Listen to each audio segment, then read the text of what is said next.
Evening, everyone. This is Mayor David Narkowitz from the city of Northampton, and I want to welcome you all and thank you for joining us tonight.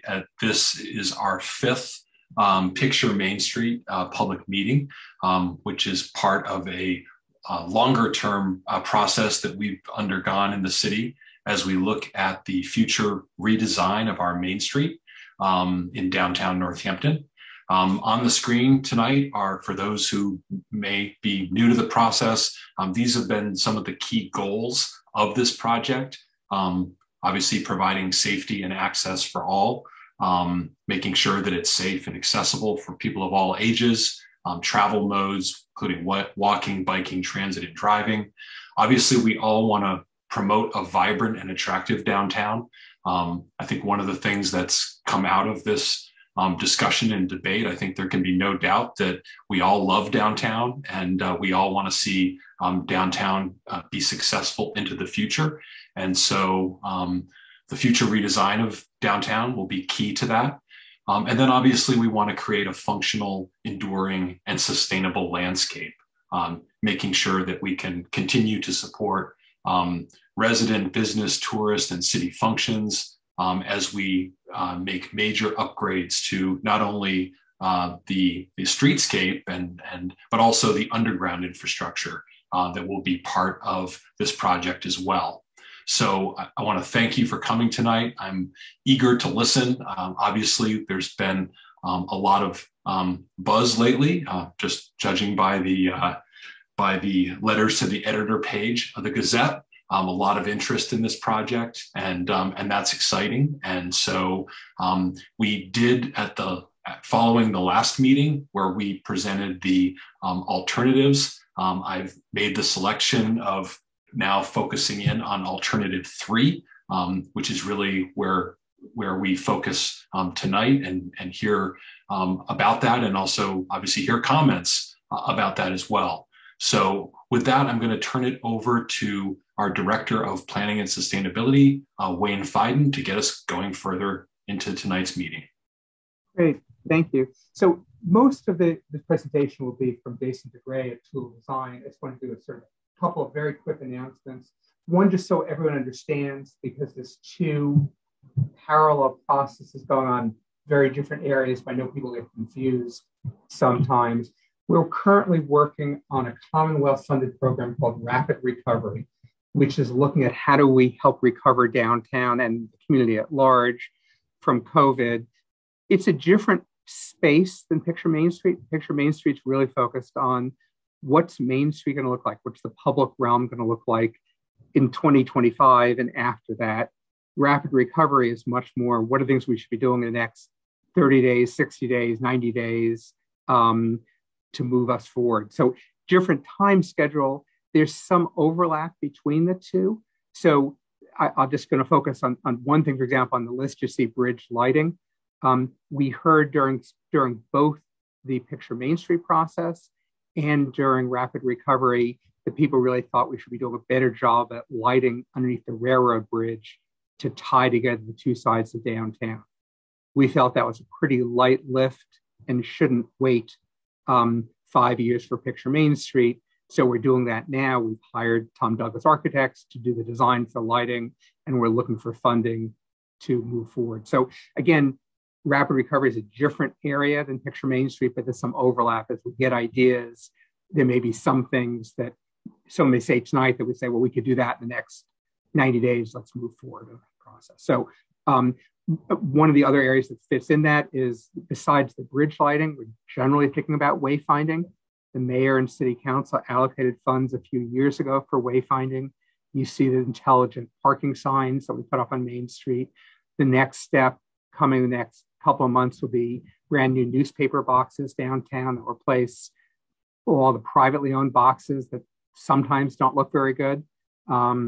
And the Arts Council is going to do a request for artists to paint the newspaper boxes. So it'll be, cleaner newspaper boxes and more of a sense of downtown.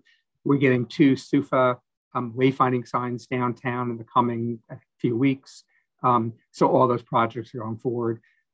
Obviously, Summer and Strong has been a great success, and the city supported it, but the credit for that really goes to the restaurants with city support. but we're clearly trying to learn from that project and think about what are the lessons that might inform the rest of it. So with that, I'm going to turn this over to Jason DeGray, who's a principal with Toole Design. And Jason, it's all yours. Excellent. Thank you, Wayne. Thank you, Mr. Mayor. It's a pleasure to be with everyone again here tonight. So tonight we have really two objectives we'd like to accomplish with this presentation. One, in many ways, with the selection of the alternative, this is marking an inflection point for the process. In some ways, this is the end of the beginning. And we want to have a conversation about what comes next and set the expectations, particularly over the duration of 2021, as we lead towards a MassDOT 25% design submittal, what that means, the process that we'll be going through to get us there, and how that relates to engagement over this intervening period. The other aspect that we are going to be discussing via presentation is starting to really get a focus on the space along Main Street between the building face and the curb. So not so much the roadway bed itself, but the civic space that occurs between the building face and the curb to the roadway, and the considerations that are factors there and what that means for design process going forward. We have probably somewhere between 45 minutes to an hour of presentation. Certainly we'll strive to be on the shorter side, and then we'll have plenty of time for Q&A and discussion at the end. Stepping back for a moment, a bit of a project refresher. The project is a comprehensive reconstruction of Main Street from its western extents at the intersection of Elm and West Street, easterly through State, New South, in front of the Academy of Music, around the curve with City Hall, past Gothic to the intersection of King, Pleasant, and Main, further to the east beneath the rail and bike path underpass, and culminating at the intersection of Market and Holly Street on the eastern extents. As it stands currently, the project is estimated to be about a $14 million project. It is currently programmed on the State Transportation Improvement Program, which is the funding source, the primary funding source for the project, which is in effect federal aid dollars that are programmed for mobility purposes. And it's programmed for the fiscal year of 2025, which actually begins October 1 of 2024. So the earliest construction could begin on this project is October 1st, 2024. And there's quite a bit of process to get through between now and then. As just a refresher, there was a link on the previous slide to the storyboard website that contains the repository of a host of information regarding the project background, need, purpose, and goals. I certainly encourage you all to familiarize yourself with this website if you have not had the opportunity to do so already. It is the public clearinghouse for everything related to this project, and will be continue to be used going forward as a tool to communicate updates and the ongoings of the project team. Joining me tonight are Lydia Housley and Stephanie Wire. They are going to undertake the bulk of this presentation, and I'm going to be handing it over to them here momentarily. But if you want to slide to the next one. Just a bit on timeline before I do so. The project team, the Toole Design project team, has been with this project really since the fall of 2019, when we got underway with initial notice to proceed and started to collect underlying survey data, which is the plan work necessary to base our designs, and setting our existing conditions base mapping. In the winter of 2020, we began the stakeholder and public engagement process. Obviously, things quickly took a turn around March of 2020 with the COVID-19 pandemic, and the installation of the shared streets and spaces installation in the summer of 2020, which was not a one-to-one connection to this project, but certainly had a lot of overlap in terms of themes and its location. And then pivoting forward through the fall, where we continue to have individual, stakeholder engagement in various boards and committees, as well as a larger public information sessions. We began to get back on track from where we were intending to be short of the pandemic around this period in time. And if we want to jump to the next slide, Lydia. We've been progressing through the conceptual design process and the alternatives process really since the fall of 2020 through the April Community Forum, where we presented 4 alternatives. We'll have a bit more of this in terms of the recap from last time when I handed over to Lydia. But in the April Forum, we presented 4 conceptual alternatives for the study area in terms of the overall layout of the street, the number of travel lanes, disposition of parking, intent for bicycle facilities and sidewalks, and presented the pros and cons of each, as well as some metrics by which we were defining our goals, and put that to the public.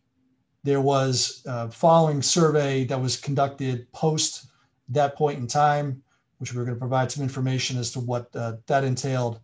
But based on that public meeting and the community survey that entailed, the city selected alternative 3, what is typically called the 3-lane alternative. This will be the alternative that we begin the advancing of to a MassDOT 25% design process.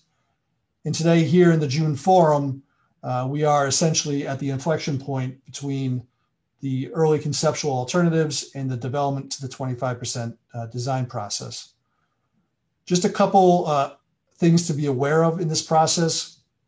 A MassDOT 25% design submittal is a rather detailed design submittal. It is intended to get to all of the components of the project. It is not, however, fully detailed. It leaves some room for, again, continued conversation and adjustment. It is a milestone submission, and it's an important one, particularly for maintaining the funding year on the state TIP. And we are looking to a December submission for the 25% design package, and that's an important date as it allows the state and local reviewers who program the Transportation Improvement Program to rest assured that the project is progressing through the design process and therefore hold its year in the TIP programming, which is why we want to get a submission in for December so we take advantage of that funding, don't risk the date being pushed. And we have a fair amount of work to do to get there. Once that submission occurs in December 2020, MassDOT will facilitate their review as well as key stakeholder review and provide comment. Based on those comments, depending on what the nature of those comments are, they may ask for revisions. If they feel the revisions are relatively minor, they will allow us to proceed to the next milestone, which is the 25% design public hearing. That will be an open public forum, likely in early spring of 2022, March, April, potentially May. That will be another forum such as this that is open. It is required as a condition of the federal funding.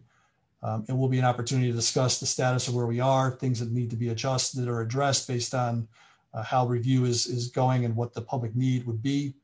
And I say that to say, while we've been putting a lot of stock into, we need to move forward to the next level of design, it is not set in granite at that point. It is still going to be a place where conversations can be had about adjustments and making sure that the project is progressing to meet the needs of the day.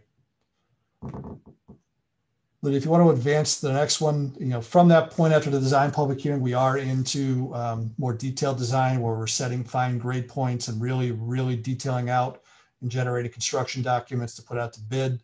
That will be the second half of this design process, really from the summer of 2022 through the delivery of the construction documents to facilitate construction in that fiscal year 2025. Now, the design submission consists of a litany of different plan work, the design plans. Each of the components of the project are broken out into their own separate design plans. We will be developing a baseline from which we can ensure that the placement of any element of the project is completed in the field per the design by having that tied down to a survey and really ensuring the integrity of the design in its construction. We'll be developing construction plans, which details the full nature of moving curb or whatever the real elements of construction are, and where the impacts will be. Profiles is the vertical nature of the road, signs and markings, the traffic signal plans, which is a major undertaking here in terms of the operational control, drainage plans, utility plans, lighting and landscaping, details, right-of-way plans. Quite a bit of effort needs to be lent to developing these.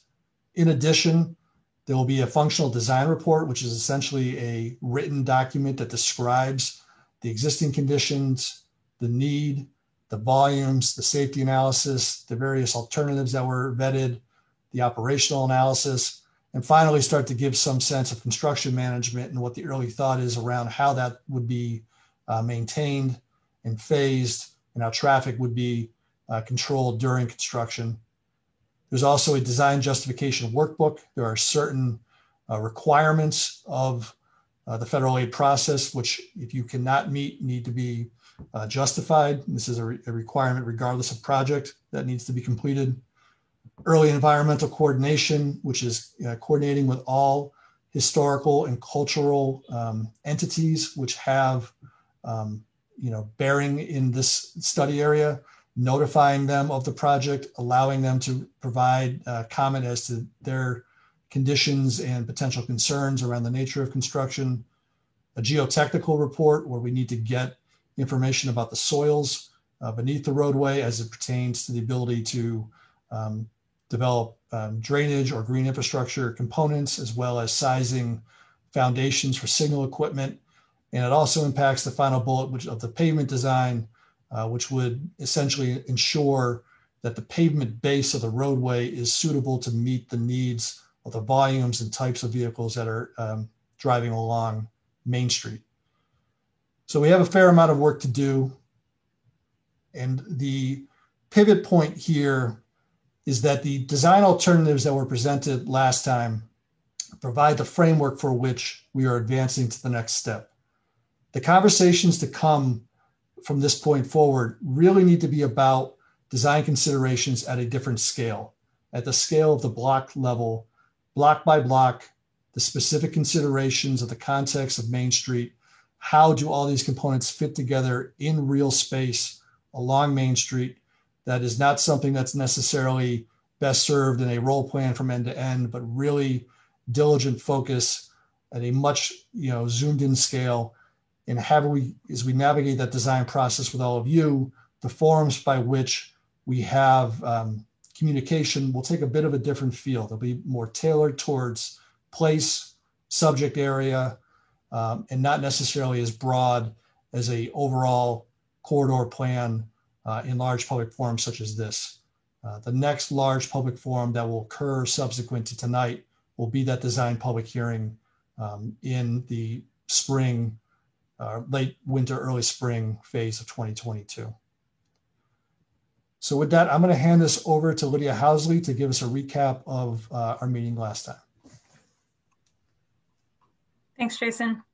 Hey, everybody. Nice to be back here with you all tonight. I'm going to keep this fairly brief because Stephanie's got a lot of great stuff to get to, but did want to just remind some folks of how we got here. And for anybody who missed the last meeting, give them a chance to kind of get familiar with some of the material. So quickly, when we last met in April, we shared 4 different concepts for Main Street that were based on a wide range of feedback that we'd received over the preceding year, and also kind of a decade or so more of study that had gone into looking at Main Street. We also prepared evaluation metrics and methods for those that were shared at the meeting and also published to the website that tried to give a little bit of a scientific method to understanding the trade-offs and benefits as they pertain to the project goals for each of the alternatives. And then after the meeting, we launched a public survey, as Jason mentioned. So very quickly, the alternatives that were discussed last time included alternative one, which was a four lanes for driving, angled parking on both sides with protected bike lanes and sidewalks that are quite narrow in some sections and up to around 25 feet in others. Alternative 1B was quite similar, except that instead of the separated bike lanes, it included just the wider sidewalk with no provisions for people who are biking. Alternative 2 instead replaced the angled parking with parallel parking, and otherwise was similar with 4 vehicle travel lanes, separated bike lanes, and this provided the ability for wider sidewalk in some areas, but still had a few pinch points. And then alternative 3, which, as Jason and the mayor mentioned, was ultimately selected, which includes 3 travel lanes, one in each direction, plus a space dedicated for people turning left, which can be a real chokehold for traffic, has separated bike lanes on both sides of the street, angled parking, and sidewalks ranging from a minimum of 6 feet all the way up to 35 feet. Really quickly, we also, as I mentioned, presented a comparison of metrics that were divided by the various project goals. I'm not going to go into these super in detail. They are on the website if people want to look at them more closely, as well as the methodologies for each of them. But ultimately wanted to give ourselves and all of you a tool to help look at the different ways that things that we've heard that people care about, for example, having short crosswalks, having vehicle parking, minimizing delay for folks, ensuring that there's emergency access, et cetera, having a way to understand how each of the alternatives relate to one another in terms of consistent criteria.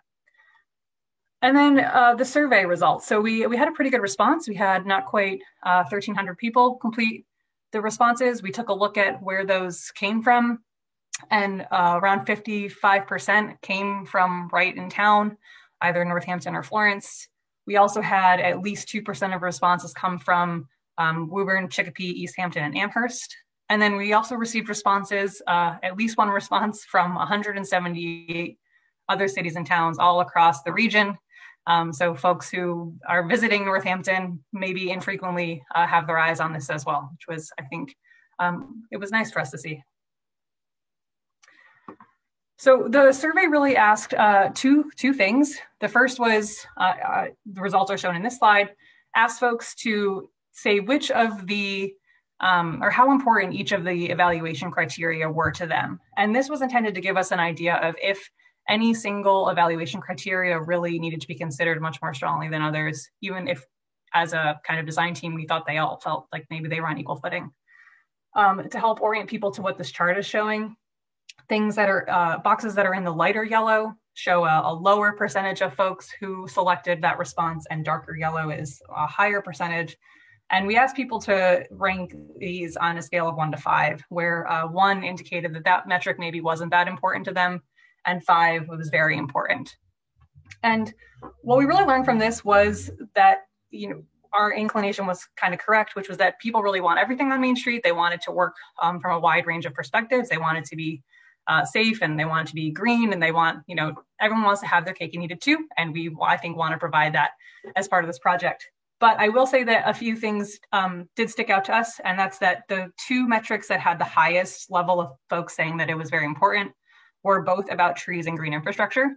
And that is consistent with really what we heard at the last public meeting as well, that people were very concerned about climate, wanted to see a greener street, something that was more sustainable and maybe forward thinking. And so that really showed through in the results.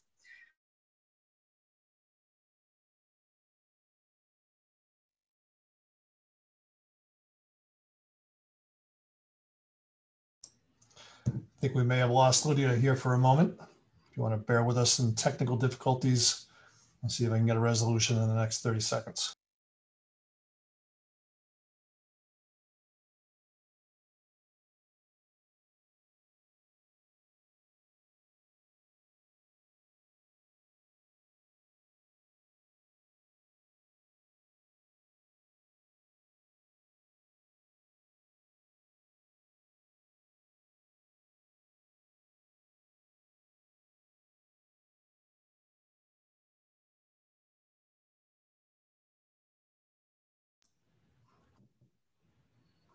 Stephanie, do you have a version of the deck we can call up by sharing your screen? I'll be happy to jump in. I do. Just a sec. Nope. Is she back? Did she hop back on? I saw her flash there for a second, but. Hello. Hi. I'm sorry. You want to pick it back up? I'll pick it back up. Okay. I don't know how much we lost, but I'll just kind of continue where I was. We had not transitioned to this slide, so if you want to step back and walk us into it, that'd be great. Yep. Long story short of this one is trees and green infrastructure were very important to folks, came through very strongly in the results. And the only thing that had really much of any weight in terms of people saying it wasn't very important had to do with on-street vehicle parking. And I think this is reflective of a strong conversation that we've been having with folks and hearing maybe different priorities across the spectrum. And so that was reflected in the results. And then the other question that was asked in the survey was generally about the alternatives. We wanted folks to give us a sense of which was their most preferred and which was their least preferred. And that's exactly what the question asked. And the results, again, are shown with a scale. So lighter yellow, fewer people said that that was their choice. Darker yellow, more people said that. And 70% of folks identified alternative 3 as their most preferred. Alternative 2 was the middle ground alternative. It was both the the least disliked and the least liked. So it was kind of didn't put people kind of on either edge of the spectrum. And then alternative 1B was the least or most disliked or least liked, with around 40% making it their least preferred option. So with those results in mind from not quite 1,300 people, plus an analysis and discussions with all of you, the mayor did announce that alternative 3 was selected as the baseline concept that we would move forward, which again includes the kind of widest sidewalk zone with space for trees and amenities, includes separated bike lanes, includes parking configuration generally as it exists today with angled and parallel depending on which section of the street we're on, and 3 vehicle travel lanes. And I just wanted to reemphasize before I hand it over to Stephanie that this is a starting point, and exactly how details shake out on each block, as Jason mentioned, is going to be an exercise that's undertaken in much more granularity over the coming months, and that there will be additional conversations about specific topics as we move forward. And so where do we go from here? This is, as Jason mentioned, kind of a pivot point, maybe could be described as the end of the beginning. And we wanted to just set up some expectations for process, which Jason did touch on, and I'll just kind of clarify quickly before I hand it over to Stephanie. So as Jason mentioned, we're going to be really focusing on design and getting details correct and constructible over the next 6 months or so. What we showed in the concept and that's available on the website right now is, again, a starting point. It's fairly high level. It's more about what fits and how it could fit, not necessarily how it should fit. So it's all about going to be from here, piecing it all together on a block by block basis for what makes most sense for that block. And then we did want to just discuss some methods that we've been thinking about for keeping the dialogue going, because we know that people are passionate about this project and we want to make sure that there's opportunity for a two-way conversation. So we are going to be updating the website with major updates on a semi-regular basis as there are things to report on. The city also has many of your email addresses, which you probably heard about this meeting from, where they'll be sending out updates through their newsletter. There's going to be small group meetings that are going to be needed with various stakeholders, including city departments and external stakeholders, depending on a particular challenge that maybe we're working out, or we have a few different options that make sense for a certain block. And so we want to talk with some folks on the ground about those. And so I think we'll expect to be having some small group meetings as we move forward.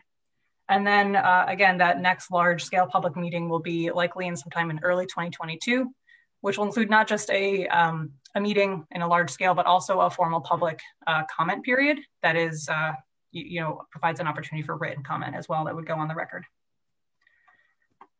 And so all of those very exciting reports that Jason mentioned and listed that go into the 25% package, I boiled down into something that's maybe a little bit more human.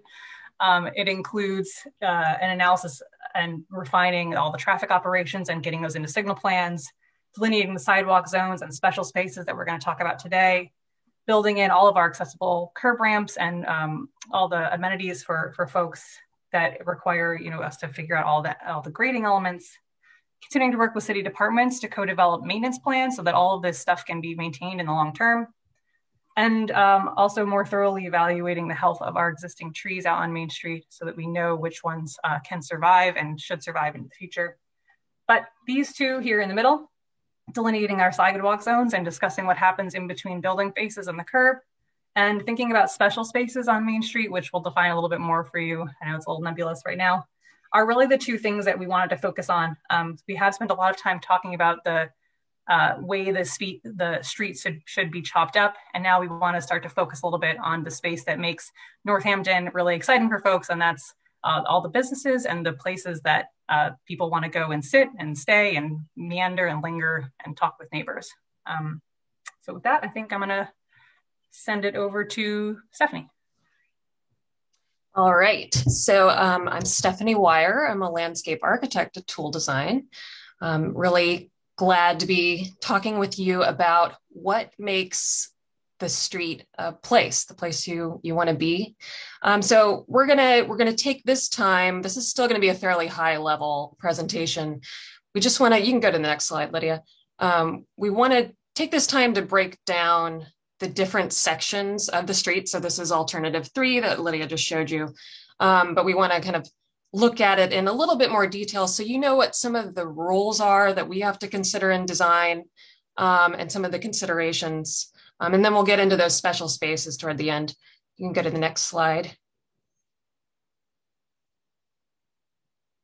So we're going to start with our travel and turn lanes, and we're just going to keep it brief here since we've talked a lot about this. Next slide. Lydia mentioned the center turn lane as, reducing some conflict between people turning and those going straight.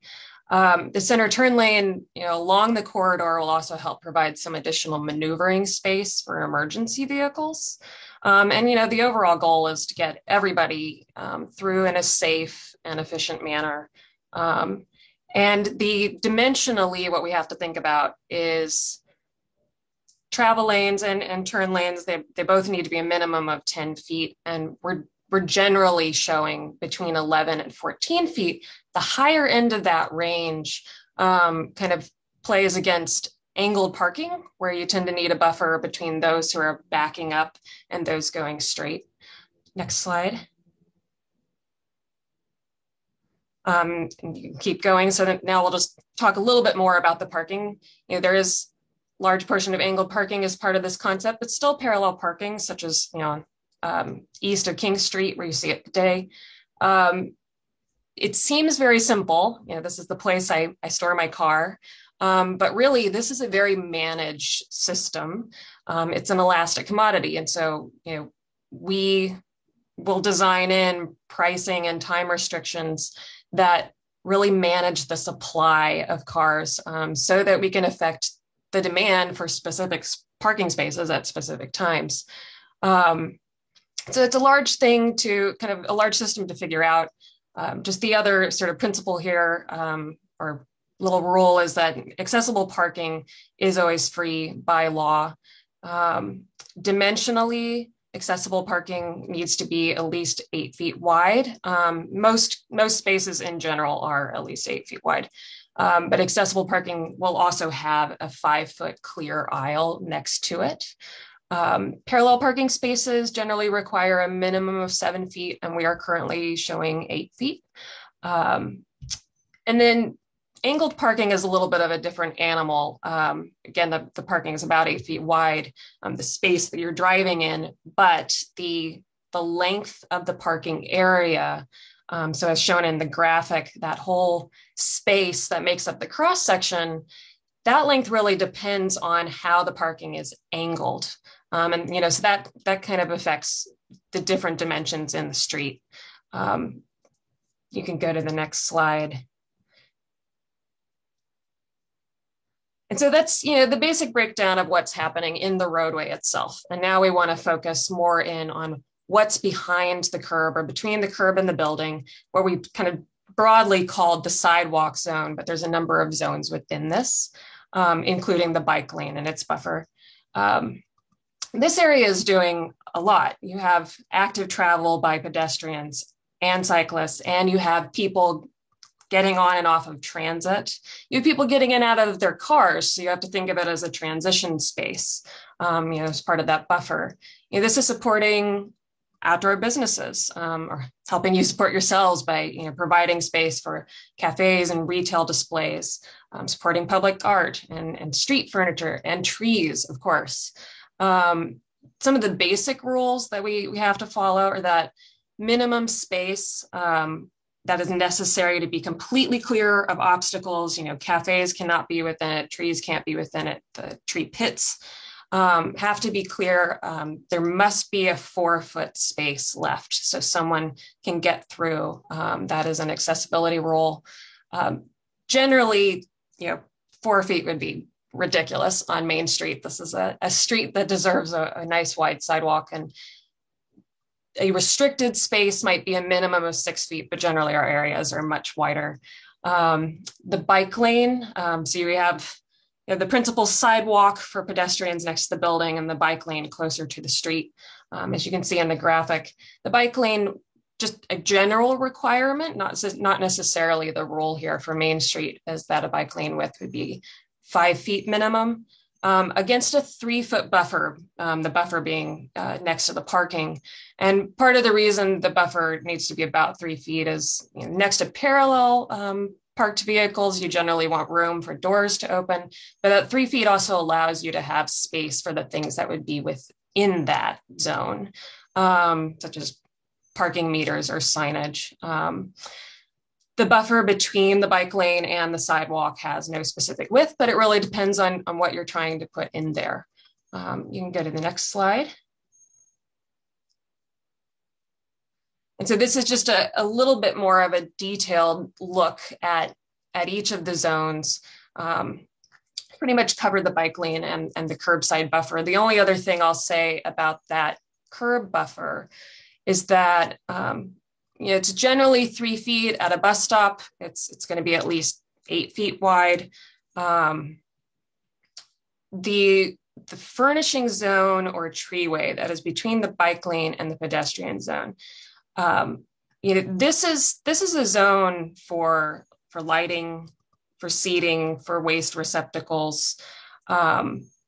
This is a zone where we're going to be thinking spatially in the future about how all of these things lay out. But for now, what really kind of decides sort of the width of that zone in the cross section is largely trees. The pedestrian zone, again, we need that 4-foot minimum width, but really it's going to be generally much wider.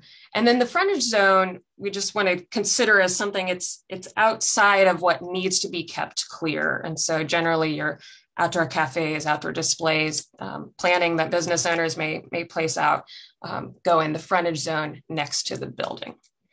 Next slide.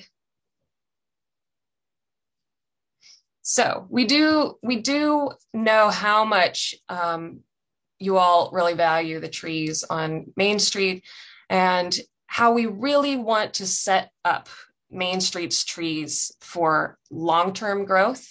Not just trees that are there now, but the idea of what should the canopy look like on Main Street. What should be the spacing? Where should the trees be in relation to the buildings and the bike lane? Where is the optimal place to be locating trees? And as we're widening the sidewalk, we have to think about that. And we have to think about that in terms of the existing trees and do they remain where they are? And frankly, if they don't, they don't get moved, they get replaced. Some basic principles of trees and what we want to provide to them that they're probably not getting as much of today. Principle one is sufficient soil volume. Generally, lots of communities have different requirements for this, but generally for a medium to large size tree, we want to aim for 1,000 cubic feet per an individual tree. But we're calling this a treeway because we want the trees to be able to share soil space, which they're not doing right now, because right now a tree, traditionally it's always just kind of plunked into its own hole. And whatever is under the pavement, that is all very compacted soil. It was compacted during construction, it's compacted during use, and the tree really can't access any good soil.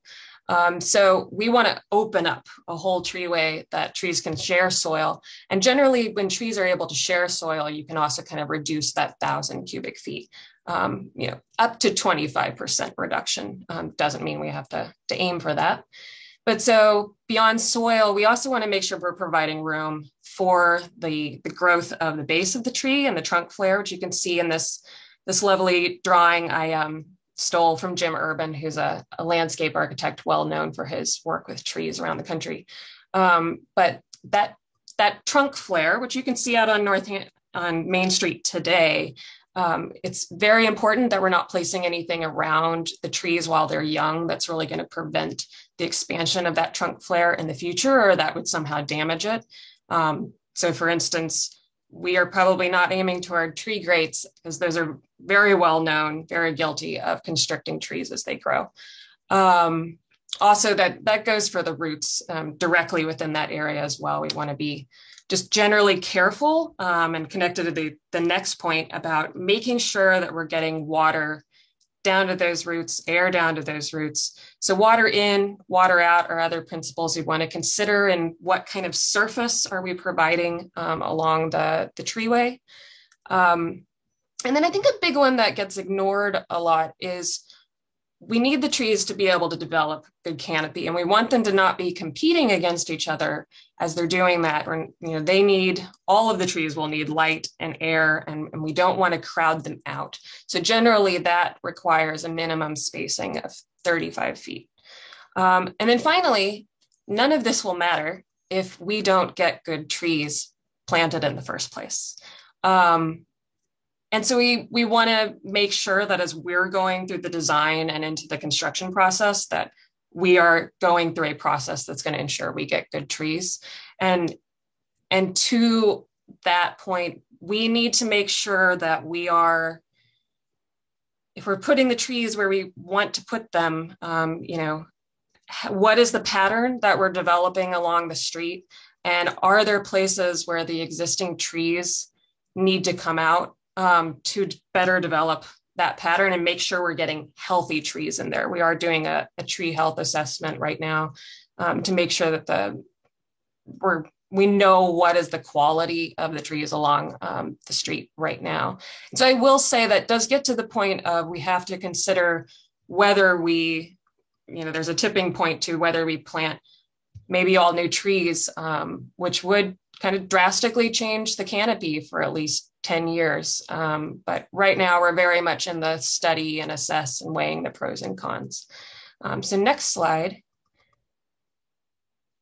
And in thinking about the trees, but also in thinking about snow, drainage, general sidewalk maintenance, we've finally hit a point. This is the inflection point where we can start to think about the maintenance, and we can design for maintenance. We don't want to be handing Northampton something the city can't maintain. So these are things we're going to be actively working on from here on out. Next slide. So you can go one more slide. We've talked about the cross section a bit. Now we want to talk a bit about these, what we're calling special spaces. There's probably a better name for that, but generally the spaces of City Hall, which through Concept 3, we're able to expand a lot of the sidewalk space in front of City Hall, the Arts Plaza, the area in front of the churches, and then under the bridge. So we want to just kind of give you some of the considerations for all three of these, and then we really want to hear from you on what you want to see in these places. Next slide. So, some of the things that we hope you're thinking about and that we're thinking about are, how do the existing structures, the existing buildings affect how these spaces look and feel, and also existing trees as in the Arts Plaza. How are people going to be moving through the space? The existing trees in the Arts Plaza, making sure they're healthy and can be preserved. And then, what are the existing and desired uses of this space? We're going to look at each one in just a little bit of detail. Next slide. So City Hall, this is a civic space. What needs to be the balance of it in the future between civic and general social space? What do you want to see here? That circulation you can see in the graphic on the left, the arrows show this really very axial kind of circulation that has to be maintained, and it's going to be the driver behind where trees, seating, whatever else that would be vertical really gets placed within the site, because we just can't interrupt our circulation access. Also, you can see that on the pictures on the right. If we plant trees here, this is an important historic building for Northampton. This is going to change the look of the building. So that's something to consider. And then finally, evening use. We'll be thinking about evening use and lighting all along Main Street. But in these special spaces, we have the ability to think about lighting in a way that can be a little bit more dramatic or identity defining. You can go to the next slide. How do we want to use lighting in ways to really create a place within that one small area? And so, these pictures are just kind of general mood pictures here, just thinking about, does this space need to be more open? Or should it feel more enclosed? Because once you start adding vertical things, once you add trees, it is going to feel a little bit more like the Arts Plaza. Can there be things on the ground? So generally, when we get to the discussion, we really want to know what you want to do in this place and how this place should feel. Next slide. So the Arts Plaza, it's a different kind of circulation here in that we have multiple access points that we need to maintain to the churches, to the side streets. And so that, our kind of working space is much more linear. Our sidewalk is being expanded. So we have some room to work in a linear fashion. This is an arts place. There are already existing features here. So we need to find, what do you want to do with those? The use of the curb extensions, these are on the, the road side of the bike lanes. So it will likely not become major social spaces, but, how do these mix into this space as well? Next slide.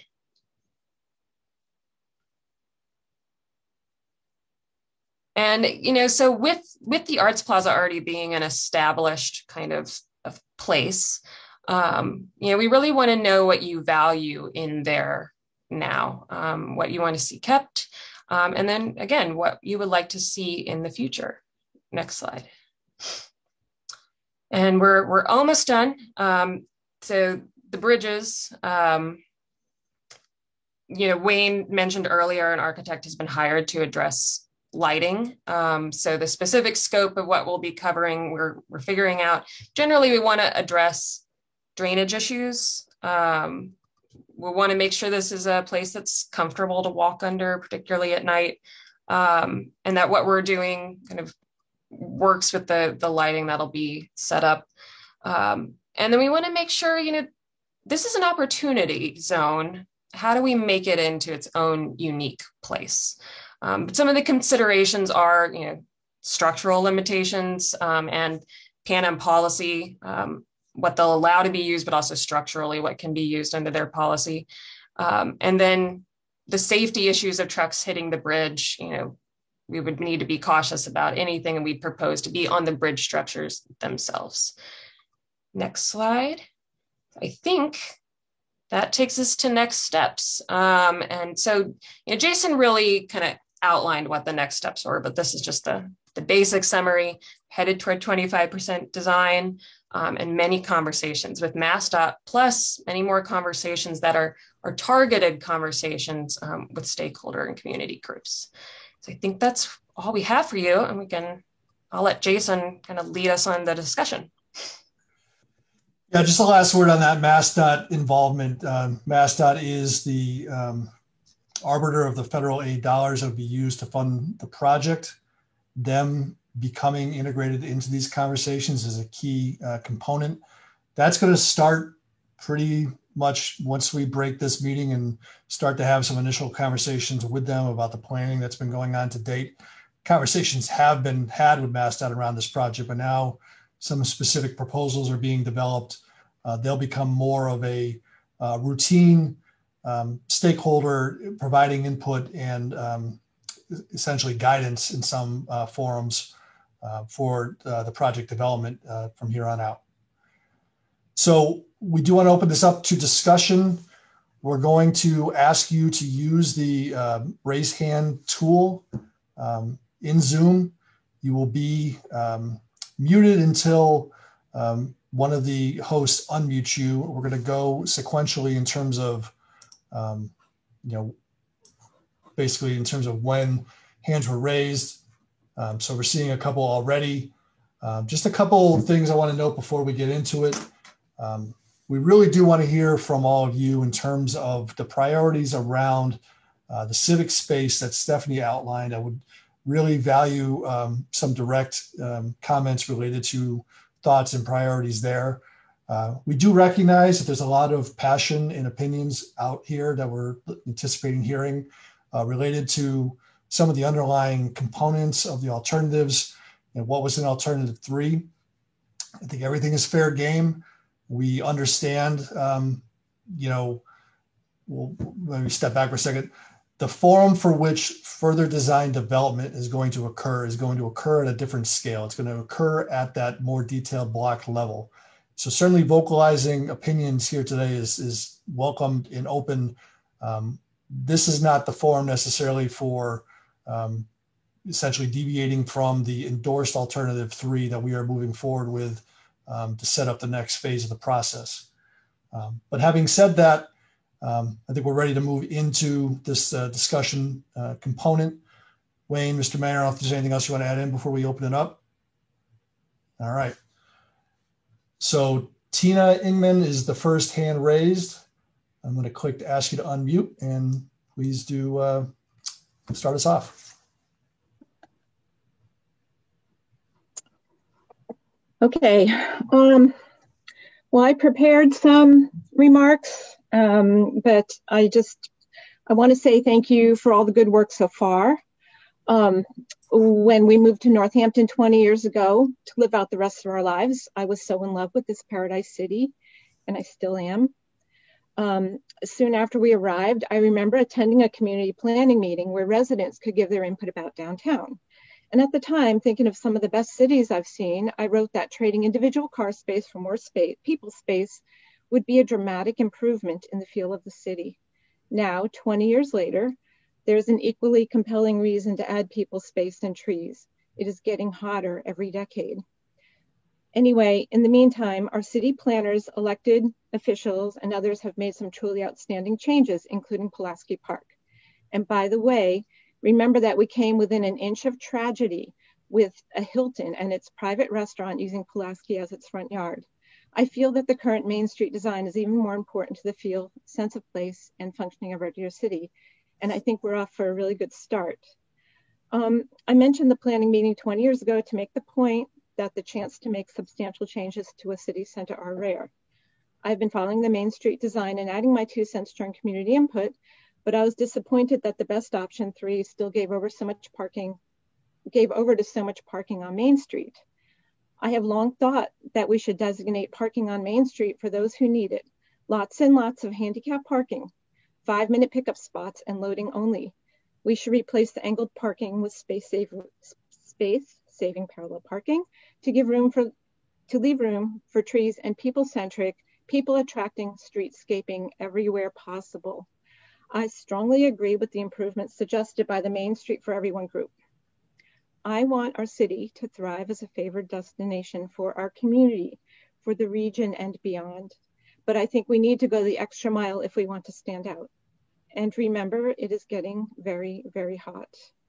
We need to prepare with every possible tree. I want the townspeople in 2040 or 2060 to look back and say, hey, those people at the beginning of the 20s thought ahead and cared about us. And thank you for all your work. Thank you very much. Lily, you are next. Great, thank you. Thank you for all the good work you've done here. And I know it's been under very trying conditions, very fraught with emotion. I want to introduce you and everybody here to this very quickly organizing, very passionate, very diverse group called Main Street for Everyone, which is a broad coalition of businesses and residents of all kinds, advocates for the climate, as Tina mentioned, disability, youth, and professionals in urban design who came into this process at different points. I went to the very first meeting, and actually I was the third person to comment at the very first meeting about my concern about parking on Main Street and the space that Engel Parking consumes there. So we've been here from the very beginning, but I would say that we didn't really organize until after the last forum, when we were presented with what we felt was a narrow array of options for how we re-envision Main Street, when this is such a once-in-a-lifetime opportunity, one we'll never see again, to reinvent and creatively co-create a downtown that is vibrant and future-ready and green and walkable and an exciting place to draw shoppers and diners. That this is just such a crazy, great opportunity that we couldn't pass up. That when we were presented with the options, and we dutifully not only completed the survey, but encouraged everybody to participate in the survey. But so many of us commented in the survey that Alternative 3 didn't take us to the 21st century. It didn't go far enough. It didn't provide enough space for people and for green infrastructure. So we started organizing and trying to amplify the voices of what we felt were businesses who didn't feel comfortable standing for those really visionary elements. And what we found is that there are so many out there, and they're right on our website, and there's 41 of them so far. And we picked up 5 today. And this isn't meant to rift one set of businesses against the others. They're all struggling. And I think that, because they were struggling, and because the pop-up effort this summer, the demonstration project was, had some real challenges in the way it was rolled out. And it was also at a time when businesses were just holding on by their fingernails, that a lot of us just held back, and we're just deferential to their struggles. But now that we're on another side, and we have all of these real world issues to face, our changing economy, our climate that is just reaching new records every day, we have to circle fully back to this question of, what do we want our city center to look like going forward into the future, into 50 years and beyond? Not for today, but for the future. And that's why Main Street for Everyone came together. I want to just invite everybody to be part and to go to our website and see who we are. And then I would just like to ask of the city that I realize that our voices is seemingly coming late in the game, but really we've been here. We've just been through a pandemic, and it's hard to prioritize a city center that was essentially dead for a year.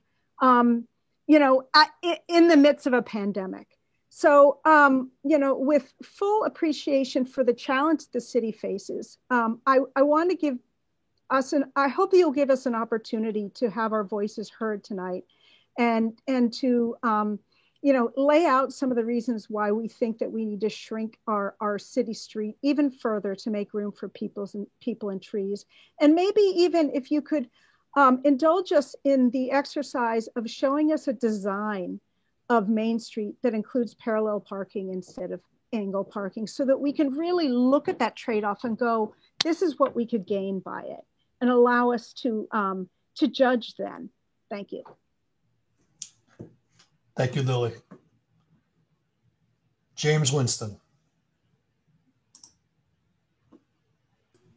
Hi, good evening. So I'm actually part of a group called Keep Main Street Accessible for All. We had a guest column in the Gazette on Monday. And I mean, like with everything in life, I think there are compromises. And certainly a lot of business folks, you saw over 50 of them back in August that had real problems surviving when they tried that experiment of one lane each direction and parallel parking on Upper Main Street. It didn't work for those business owners. And I heard from Lily Lombard with her group's perspective, and they don't think option 3 goes far enough. And I think that the compromise is probably somewhere in the middle. When this process started, we heard from city officials that safety was the big issue, and everybody can appreciate safety. There was a couple safety reports that were commissioned by the city. The recommendations have never been implemented. The crosswalks on Main Street are very wide, but there's ways to make that safer that the city hasn't implemented. There's no signage right now saying pedestrians have the right of way to slow down. The picture that showed the crosswalk earlier on the slide near City Hall, that's an old picture. There is no signage right now. They could do curb cutouts like we see at the top of Bedford Terrace near Smith College to make the crosswalks shorter for safety. The city hasn't done that. You could even have like a little bump before the crosswalks, like if you're driving through by Paradise Pond that Smith College has implemented, forcing cars to slow down. There's many ways to address the safety issue. One of the business owners had this analogy. It's like the city has like a patient that has a broken arm, and their strategy is to amputate it. The city talked about Concord, New Hampshire as a role model of a town that did restrict their travel lanes downtown, and they did lose a travel lane in each direction. But it turned out they actually did that to increase parking on Main Street, not decrease parking on Main Street. And even option 3, as it's currently formulated, has an 18% decrease of parking. And the problem is that not everybody can walk or bike to downtown, and the businesses need customers that can access them from all points. Many people aren't physically able to walk or bike a distance. We tried the parallel parking in parts of Main Street in August, and it just didn't work. Lower Main Street by Fitzwillies, that's a different animal. That's a different traffic pressure points. First of all, from a safety standpoint, with parallel parking, what we saw last August is drivers having to open up their car doors to incoming traffic. It was much more dangerous. The passenger sides were opening up their car doors to people on their right, including bikers. In angle parking, people are opening up their car doors to a car on their left or on their right. It's not the same as opening their car door to oncoming traffic. We certainly lost more space as well. That project did not go well with the parallel parking. I think that was kind of the one thing I thought that even some of the city officials agreed on, that the angled parking was necessary. I just want to say that it's really important that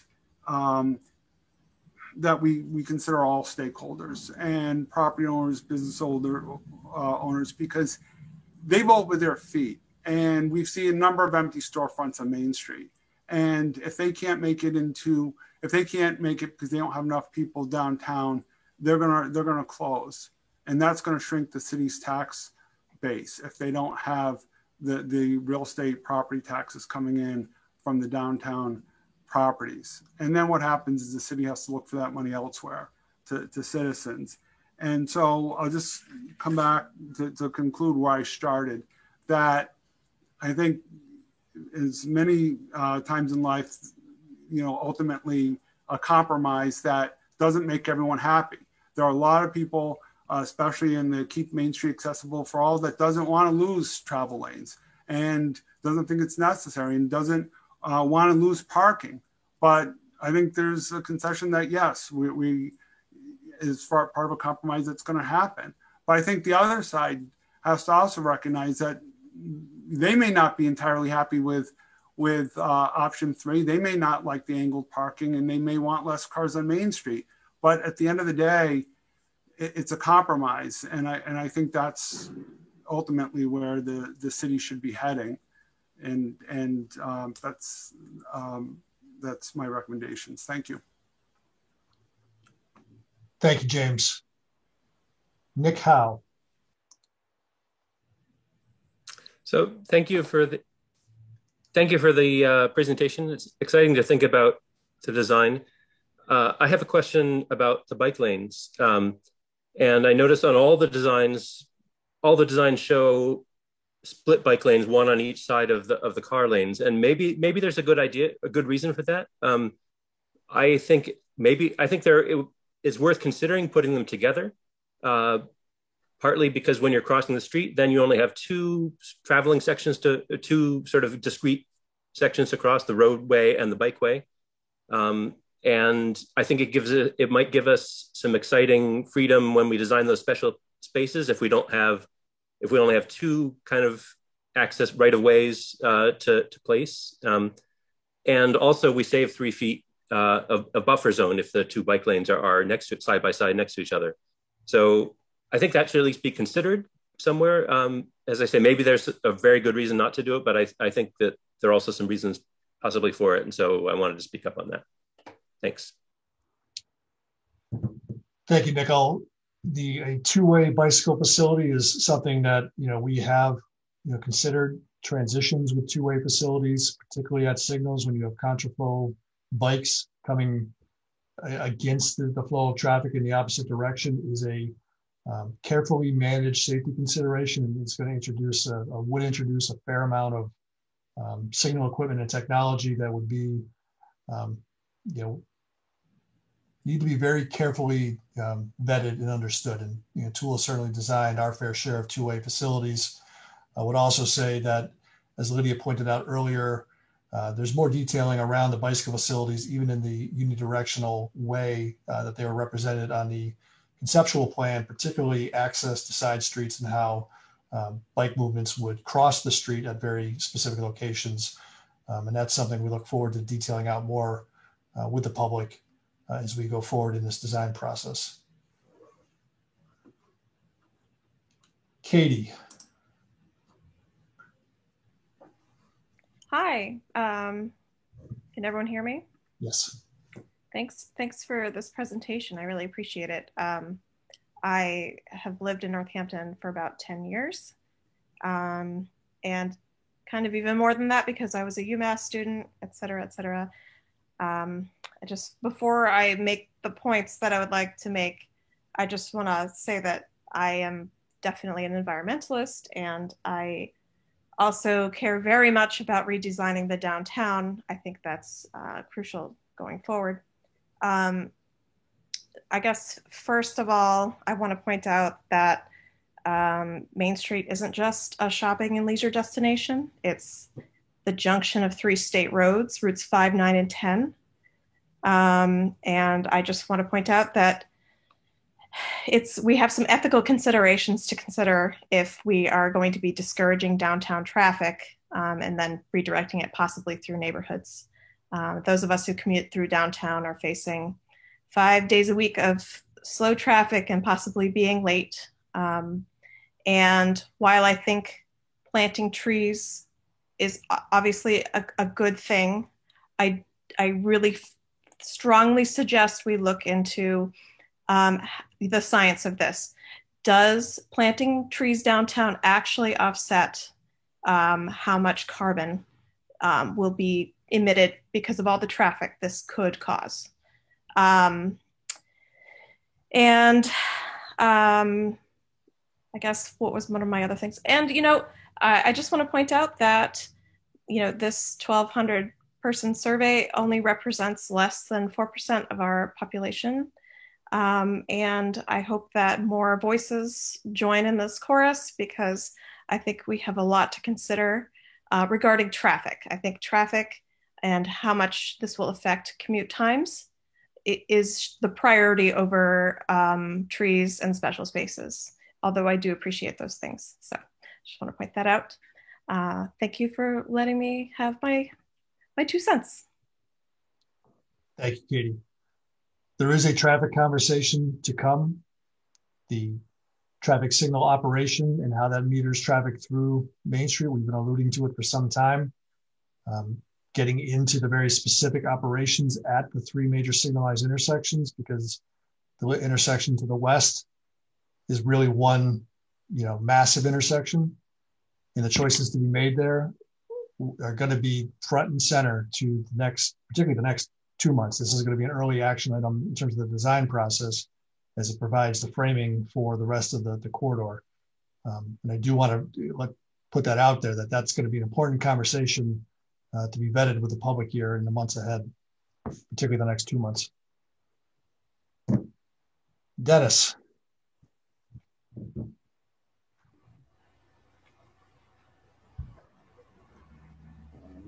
Dennis D. Hi. Hi. Hi. I was just trying to get my camera to work. Thank you for the presentation tonight. I'm disappointed to hear that we are using option 3 as a baseline, as a starting point. I think that option 3 is the least undesirable of the options presented, but we can do better than that. The Main Street for Everyone group, I think, has the right idea that we need to look more forward than option 3 and all of the others. They have discussed using parallel parking as opposed to perpendicular, as opposed to the other parking. And that's what I want to focus on. We'll lose, I think they said 18 spaces doing that, and that's fine. We can live without those spaces. I've heard discussions about parallel parking is that it's hard for some people to park. Some people are afraid to try to parallel park. I think fear of parallel parking is not a good reason to make a decision that's going to go 40, 50, 60 years forward. And it's a problem that's going to go away in about 10 years' time. During that time, cars are going to parallel park themselves. The technology is not far away. Hyundai now makes a car that perpendicular parks by itself. We're going to get to the point where parallel parking is not a problem because the cars will do it themselves. So I really don't want to hear about how hard it is to parallel park. It's going to go away. We can listen to the Main Street for Everyone group, incorporate their proposals, including parallel parking, and make Main Street that's going to still be viable in 50 or 60 years' time. Thanks. Thank you, Dennis. One aspect I want to put out there, and this is somewhat looking forward to the efforts to come, the trees are really front and center on our mind right now. And the existing tree stock compared to what an optimal design could be in the future is something we need to grapple with. In many ways, the existing tree stock and retaining existing trees to the objective, to the point that is the objective and becomes the objective, in some ways keeps the sidewalk space kind of in its current footprint by virtue of trying to maintain existing trees. And that is a choice that we need to grapple with. Now, the alternative to that would be to replace the tree stock, locate the trees where we think they're most optimally located, and potentially maximize space. In doing so, however, particularly if we get to a place where we're talking about completely redoing the tree stock, we have to recognize we will have a period of many years where the tree canopy itself is less than optimal. It'll be all new growth trees, and that will be a reality. Now, ultimately, we can get to the vision that may be out there for a very green and lush streetscape, but there will be a period of time where that will not be the case. And I think we need to have that conversation in a very open and transparent way.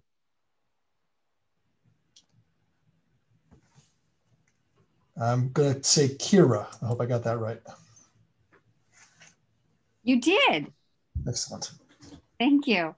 Oh, I was just wanting to respond to what was said about the trying to design around the trees versus bringing in a whole new trees at the same time. And my understanding is that there's soils already compacted. The trees are not doing so well. There's going to be further damage to trees in the construction process itself. It just seems the optimal case in these situations is for trees to be brought in all at once so they can grow up together. That's just not my point, though. I wanted to say thank you for this presentation, and that I am just curious about what happened between the public comment that overwhelmingly underscored trees and green infrastructure as the highest value and preserving on-street parking as the lowest value, and the current design that seems to, I mean, seriously be twisting into a pretzel to accommodate angle parking. You know, I mean, we really must switch to this parallel parking to incorporate, to accommodate these beautiful elements you were discussing that comprise this public realm, you know, for us to have curb buffers, healthy continuous tree canopy, bike lanes, adequate space so Main Street really can be accessible for people of all ages and abilities. So, I mean, in speaking to that point, the disability access is not, it's not binary. It's not, you know, able-bodied people versus people who use wheelchairs. There's, as a community, we need to work to understand the diversity of those in the disability community and find better solutions for parking management and have dedicated parking spots on Main Street for those who really need it. That's key, but we cannot and we must not sacrifice this prime real estate that is currently being eaten up by angled parking and that must be used to further enhance and accommodate a public realm that works for all people, for everyone. So I really stand in support of Main Street for Everyone and what they are proposing as improvements to option 3, which I think has a lot of great things in it. And that's, you know, that's it. Thanks for listening. Thank you, Kira. Excuse me. What I would say is the alternative 3 is the endorsed alternative from the city of Northampton. The feedback that was given through the survey, which clearly indicated green infrastructure, trees as a priority, that is information that is now with the team through the process of that survey and needs to be addressed in terms of design iterations going forward. What we're saying here tonight is those design iterations going forward are going to be conducted at a different scale as to what the past alternatives will be. So in terms of where those opportunities are and where modifications to alternative 3 should be considered, that is going to be fair game and consideration for discussion as part of the more focused design process to come. As it relates to angle parking, we've heard a fair amount of stakeholders who have vocalized that desire. As those two things interrelate, that's a conversation to come. Sarah.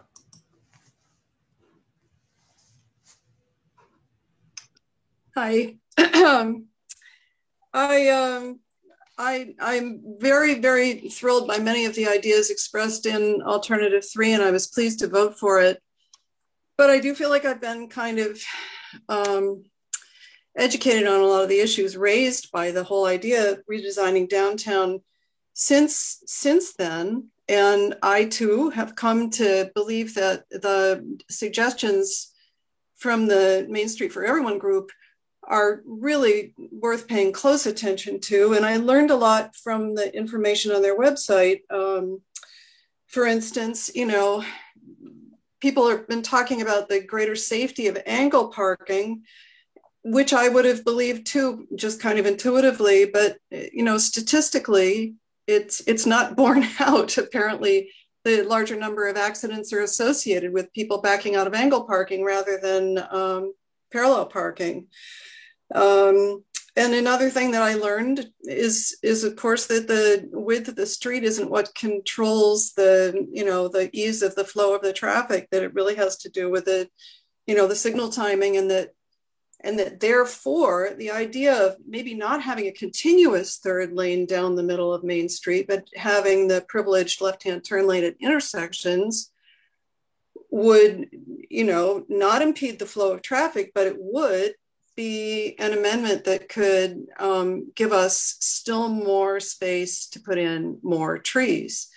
I was completely thrilled to find out how many people responding to the previous survey put trees as their top priority. It shows to me that we live in a really aware community. And I've been a busy climate activist for quite a good long time now. I've therefore immersed myself in a lot of dire information that most people probably don't want to have to confront too frequently because it's so distressing. But I think it's hugely important for us to think about our opportunity to replan downtown with the understanding that climate's changing very rapidly in a way that could make being downtown extremely unpleasant if we don't do a lot of stuff to try and actively mitigate, especially this heat island effect, and the trees could be hugely important. So I love the idea of having a continuous green canopy. The more trees, the better. I feel that way about the sort of plaza spaces that the designers were asking about earlier. The park space, the space in front of City Hall, if there are going to be choices between having those just be open, kind of baking pavement, and having more trees, I'm going to say I'd like the trees. And also, in listening to some of the concerns about the parking issues and so forth, some of the people hoping to preserve the angled parking have spoken about people with limited mobility and aging residents and so forth. At the moment, I enjoy good mobility, but I am an aging resident. I'm pushing 70. And I'd just like to say that age doesn't only make us worry about, loss of fitness and mobility and so forth. It also gives us the capacity to hold a long range perspective. I've seen downtown change a lot in the 30 years I've lived here. I expect to see it change a lot more. I've seen the climate change a lot in the course of my lifetime, and we know we're going to see it change more. I want to plan for what we know is going to happen in the future and be as forward-looking as possible. And I really think we need a continuous green canopy downtown. And if that means having to sacrifice some of our beloved existing trees because they're not going to be viable for the length of time we need them to be, I would accept that sacrifice just the way I would accept the sacrifice of having to park my car some distance away from Main Street and walk a couple blocks to go shopping. Thank you, Sarah. Kristen. Thank you so much. Good evening. My name is Kristen Sykes, and I'm the co-owner of Pie in the Sky Berry Farm, located in the Northampton Meadows. I want to thank Wayne and the city and Tool Design for their work on this project, and I also want to thank the city and Mayor Narkowitz for choosing Alternative 3. Many of my customers of all ages, old and small children, which is a thrill to see them arrive by bike to pick organic strawberries and blueberries. Pie in the Sky Berry Farm is a member of the Bike Benefits Program, which incentivizes people to ride their bikes and support downtown businesses by a bike. And we've sold over 30 bike benefit stickers at our farm. My customers need safe routes to get to the farm, and many of them get to the farm via Main Street, and many of them are families. Therefore, I support Alternative 3 and the goals of Main Street for everyone, including parallel parking, to encourage a safe route for bikes to actively and safely travel down Main Street to get to my small local business in Northampton. And I ask that we think of downtown and the spaces downtown, but also having a safe thoroughfare for people to get to businesses as they travel via downtown. I look forward to working with the city in moving this forward, and thank you so much for the opportunity to comment. Thank you, Kristen. Jesse. Thank you very much, Jason, and thank you, Wayne.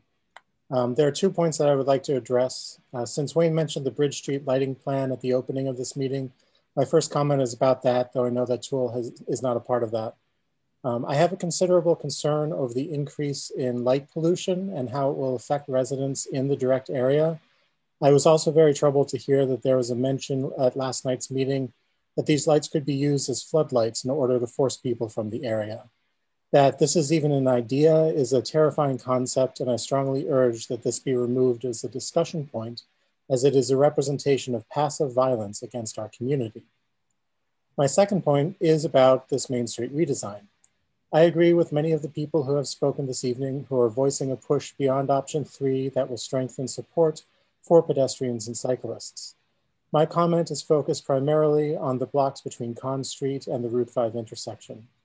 The mayor stated at the last meeting that the parallel parking on Kings and Pleasant Street and Eastern Main Street does not affect the traffic flow on these heavily traveled portals. Why would we think that changing Western Main Street would be any different ultimately? Angled parking is so much more hazardous. The number of cyclists and pedestrians that get struck or barely miss getting struck by drivers backing out of these spaces is significant. I hope that we can look toward a safer area for everyone, which is why I hope that the switch from angled parking to parallel parking that is weighted to disability parking, loading, and short-term parking is seriously considered. Beyond the pro-safety facts of parallel parking, this change will additionally allow shorter crosswalks as well as expanded sidewalk space that can provide additional space for dining and outdoor sales. Rich Matowitz made a great point during a local downtown walk with TOOL and Wayne, which was that in the near future, probably before construction on this even begins, there will be a permanent ability for outdoor alcohol consumption, which is what we experienced this past year during the pandemic. This has been a great boon to food establishments, and by allowing for more permanent space moving ahead, this can only increase the vitality of downtown. This, combined with a full green canopy throughout Main Street, even if it won't be mature for many years to come, will ensure that our city can continue to be a vital destination for regional and national visitors. Thank you very much. Thank you, Jesse. Virginia.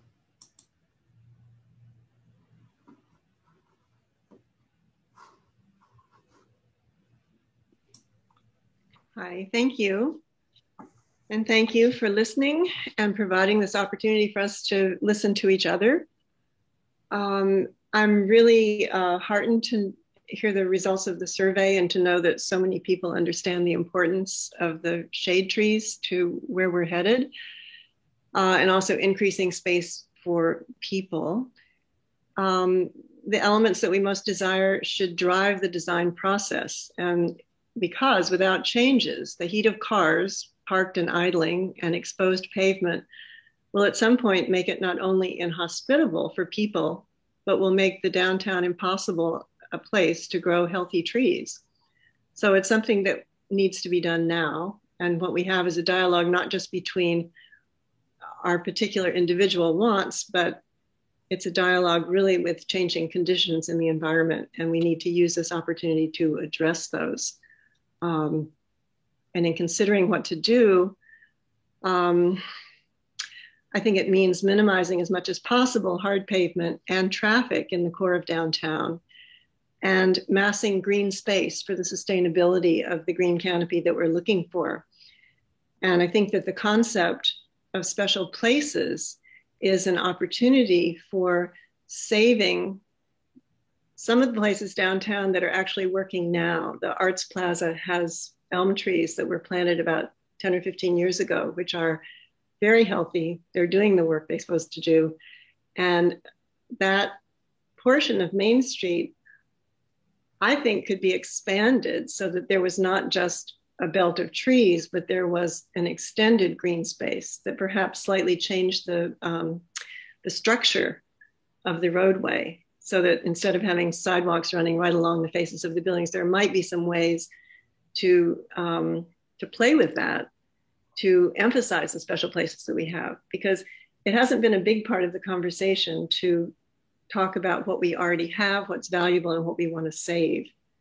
And I would really like for us to look at that in the context of the green space that we're looking for. Thank you very much. Thank you. Jess.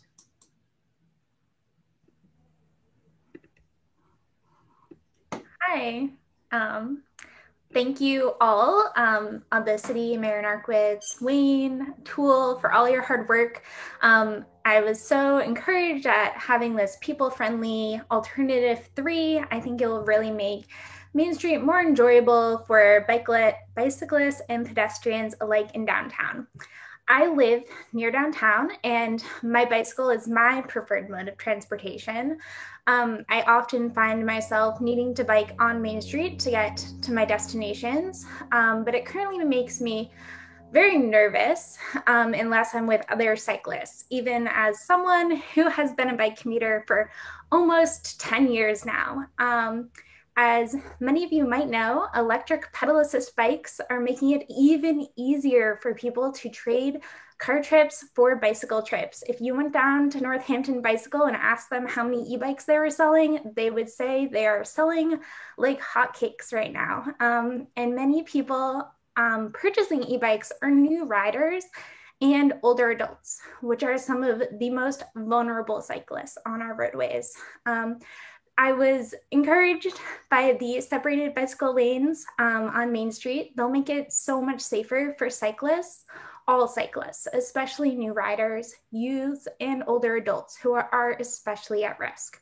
By creating this safe travel lane, even more people will be able to choose to take their bikes instead of their cars, decreasing traffic congestion on Main Street overall.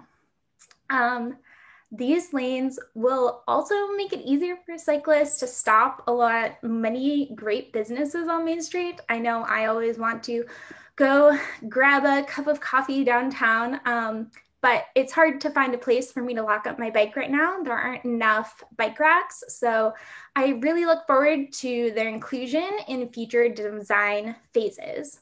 I also would like to stress the need for these separated bicycle lanes to be clear of snow and usable during all seasons. While I personally choose to use my bicycle as my primary mode of transportation, there are so many in our community who depend on their bicycles as their sole transportation mode, and they need clear lanes just as much as the drivers do along Main Street. Overall, I'm so encouraged to see the inclusion of these dedicated lanes proposed in this Main Street design alternative 3. I really hope it lays the groundwork for more protected on-street infrastructure throughout Northampton, as bicyclists deserve to arrive at their destinations safely every single ride. Our trails are such a wonderful resource for the community, but they don't go everywhere, and bicyclists need to use our roadways to get to their final destinations and often start their rides. A connected bicycling network will help ensure that all bicyclists, no matter their age or skill level, can get from point A to point B safely. I would also like to note that my parents visited me recently and were absolutely obsessed with Summer on Strong. It really is a testament to how people-oriented design can really liven up the downtown.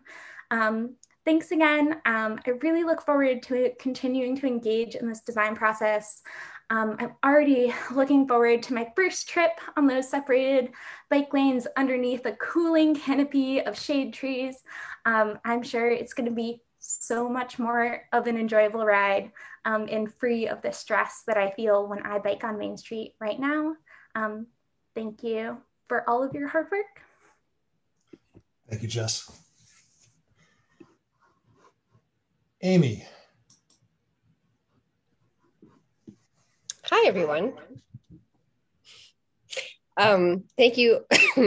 Thank all of you so much for your hard work. Toole, Wayne, Mayor, the city, and all of us showing up tonight to be participants in this very important once-in-a-generation design of our beloved downtown. I'm a part of Main Street for Everyone, and I'm in full support of their focused points. As a business owner who also lives downtown on Main Street, I'd like to bring up a few items. Taking out angled parking is an important design plan to implement. It's safer for everyone, drivers, bikers, walkers, wheelchairs, and it gives more area back to the public to enjoy Main Street. Our business actually has angled parking right in front of it, so we benefit from having 4 spaces in front of our establishment instead of just 1. And even still, the math just doesn't add up. People wanting to come to our space are only going to have so many spaces to be able to come up curbside. So that argument where people are saying that they need to be right in front of an establishment just doesn't seem to happen in reality unless you're lucky, which is always nice. The only parking that feels necessary to me for Main Street would be ADA parking, 15-minute parking, and ease of access permits for service vehicles for planned and emergency service to businesses and the buildings, with plenty of off Main Street parking and planned design elements that will help people who may not qualify for ADA, like plenty of benches for resting, rental scooters at our garages, and handrails through pedestrian corridors, as well as other supports to make Main Street as accessible as possible without the need to go through the hoops of ADA permits. We won't need further parking permitted on Main Street. This also is forward thinking in terms of how cars may interact in the future with driverless vehicles, picking up people and dropping them off at curbside destinations, as well as, I believe it was Dennis talking about how cars will automatically parallel park even now and more so in the future. And my final point is, I don't know when else to bring this up, and I know this isn't necessarily about Tool, but in light of this past year, all small businesses now know the impact of not having regular business. And during construction, we know that our small businesses all around downtown will take a hit. And I'd like to start the discussion now of budgeting allocated money to support our small businesses during peak construction times for this incredibly big undertaking. This is so important for all of our small businesses to make sure that they continue to get by and hopefully even thrive during construction and not see the perils of whatever time frame might take a toll on their business. So again, thank you all so very much. Thank you, Amy. Benjamin.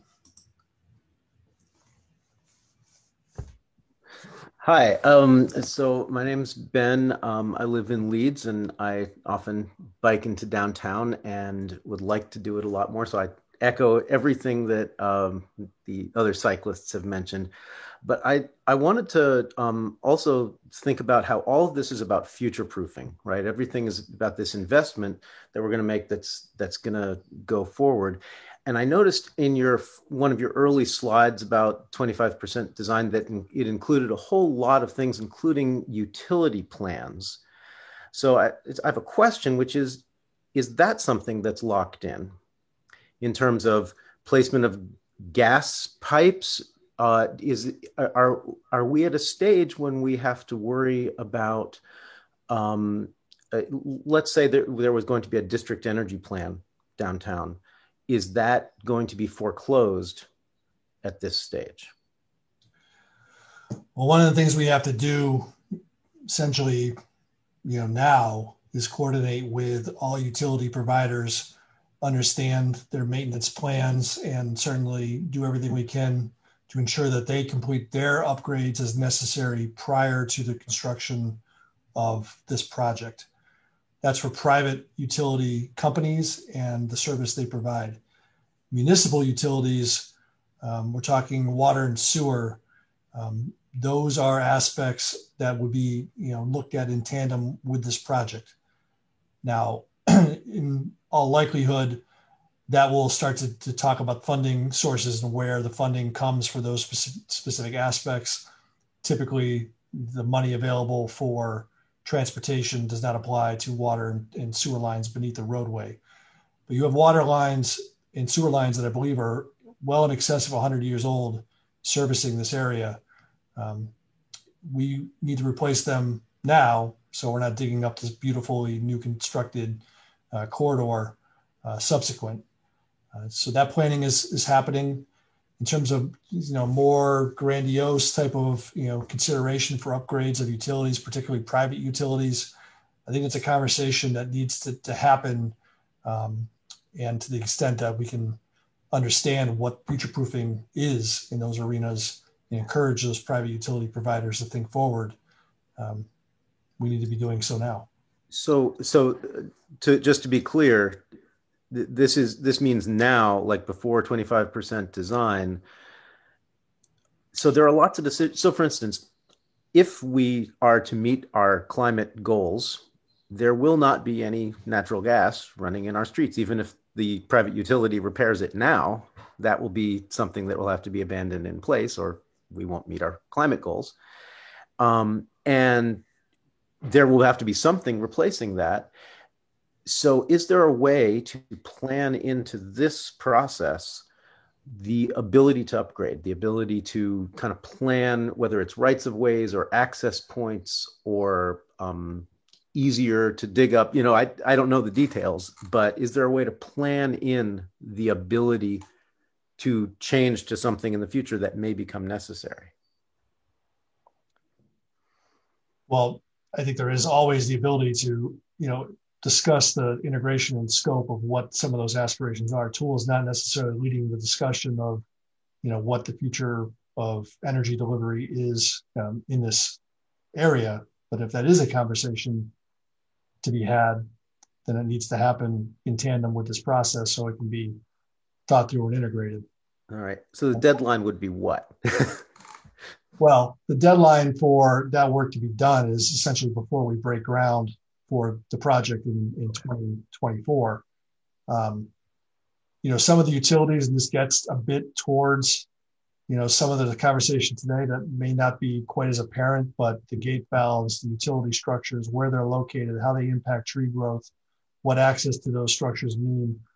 In a way, we started looking at more fundamentally reconstructing the roadway. We're adding the complication of needing to address those elements specifically, or else the tree vitality is not going to work where they might want to go. So yeah, Benjamin, you're pointing out, very astute points that, the process around planning that is beginning. It has begun as we develop 25% plans and we know where those particular structures are and are they moving, are they not? That's going to be coming, that detailed discussions that we're going to get mired in many arenas as this design process now moves into this next phase. Okay, well, I appreciate that. Thank you very much. Jane.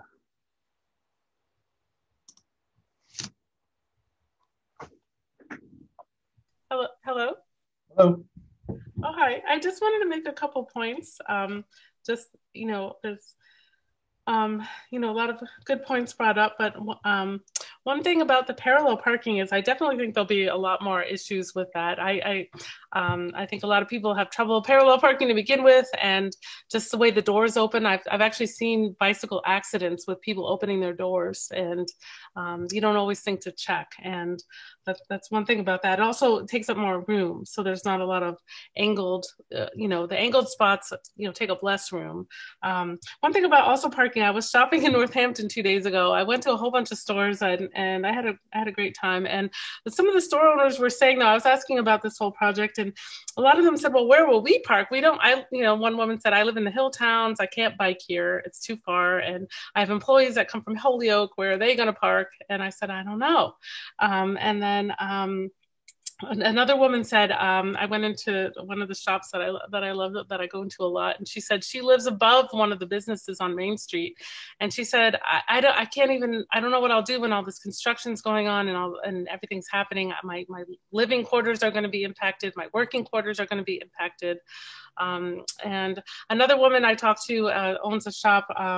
Then she said during the whole last year in August, when you had all the 1 lanes each direction, she said, all I did was breathe in fumes from traffic just stopped all the way back, you know, because that light down at King Street takes so long. And she said, I was just listening to horns, you know, beeping and people, you know, idling in traffic. I was inhaling the fumes that felt really unhealthy and definitely not, you know, not anything I want to be part of. And then one other business owner in a store I bought something, a purse, a pocketbook at, he said, I just don't know. I mean, if it keeps going like this, I don't think I want to be here. I've already expressed interest in moving to a different location. And I think if Main Street loses its businesses, I think it really will go downhill. I hate to think of Potterville from It's a Wonderful Life. It won't be like that. Of course, that was a really debauchery type of place. But I mean, I can just see it, like everyone remembering how nice it was, and like all the shops are gone. And I think, okay, we have all these trees and that is lovely, but you know,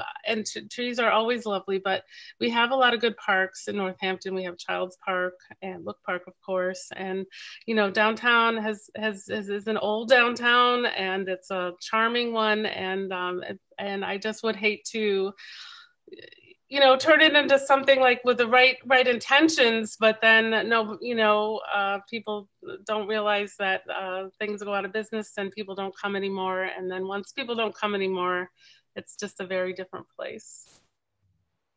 So that's what I wanted to make those points. Appreciate that, Jane. Thank you very much. I would note that demonstration project, which occurred last summer, did nothing to address the signal timings in concert with those improvements. Okay. This project is addressing signal timings. So, you know, optimization of those signals is very much a very important topic. So I appreciate you bringing it up. Okay, thank you. Thank you. Madeline.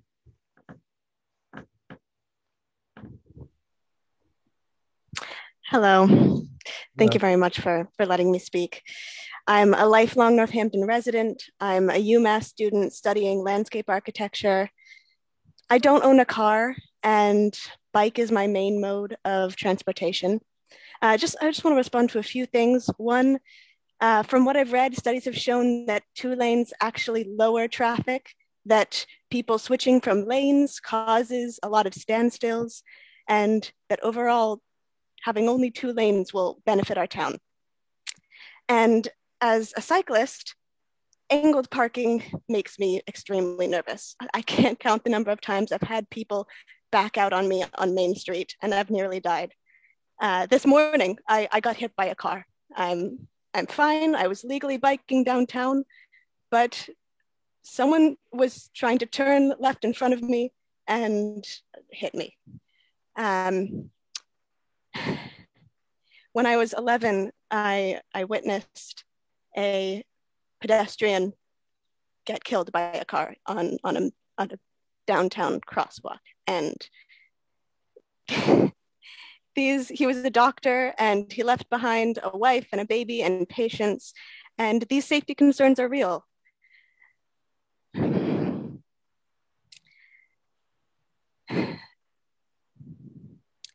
Wide streets are more dangerous than narrow ones. Angle parking is more dangerous than parallel.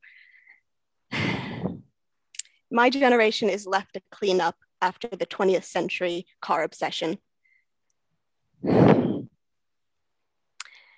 And we don't want the parking lot look and feel of our current Main Street. Recently, I'm in favor of the Main Street for Everyone group, and recently we talked with the Youth Council, and none of them had heard about the redesign for Main Street, except that we are going to speak about it.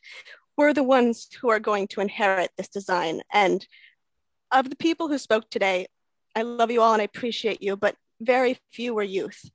And it really is a shame that we haven't been a part of this discussion. And even if we are coming in late, we need to be heard. We want bike lanes and comfortable, accessible bus stops. We want wide, beautiful tree-lined sidewalks where things are buzzing at a human scale and where we're not burning fossil fuels and cooking our planet. Thank you very much. Thank you so much for sharing that experience. And I'm so sorry to hear about your incident today. And I hope very much that we have conversations with you and the youth groups going forward to make sure we continue to advance this design. Thank you. Thank you very much. Stephen.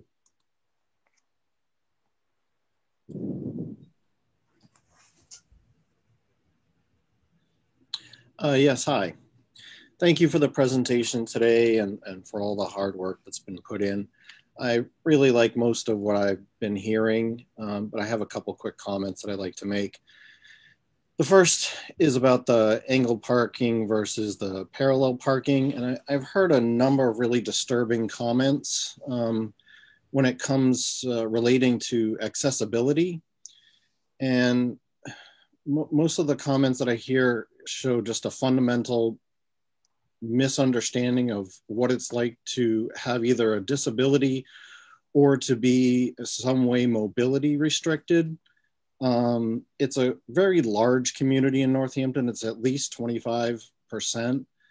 And angled parking is significantly easier to navigate than parallel parking for members of this community. And to just say, well, we'll have a bunch of handicap spots, I think, while well-meaning, and I understand that there's good people involved and there's good intentions, it also just shows a misunderstanding of the community, because a very small percentage of people in the disabled / mobility impaired community actually have hang tags. So just putting a bunch of handicap spots really wouldn't address the issues that are going to come up if we eliminate a lot of parking for these people. You know, most of us here have a choice. We can walk into town or we can bike into town, but members of this community, they don't have that choice. And I would hope that a Northampton for All would include the 25% of our community that have issues of mobility and that wouldn't turn our back on them.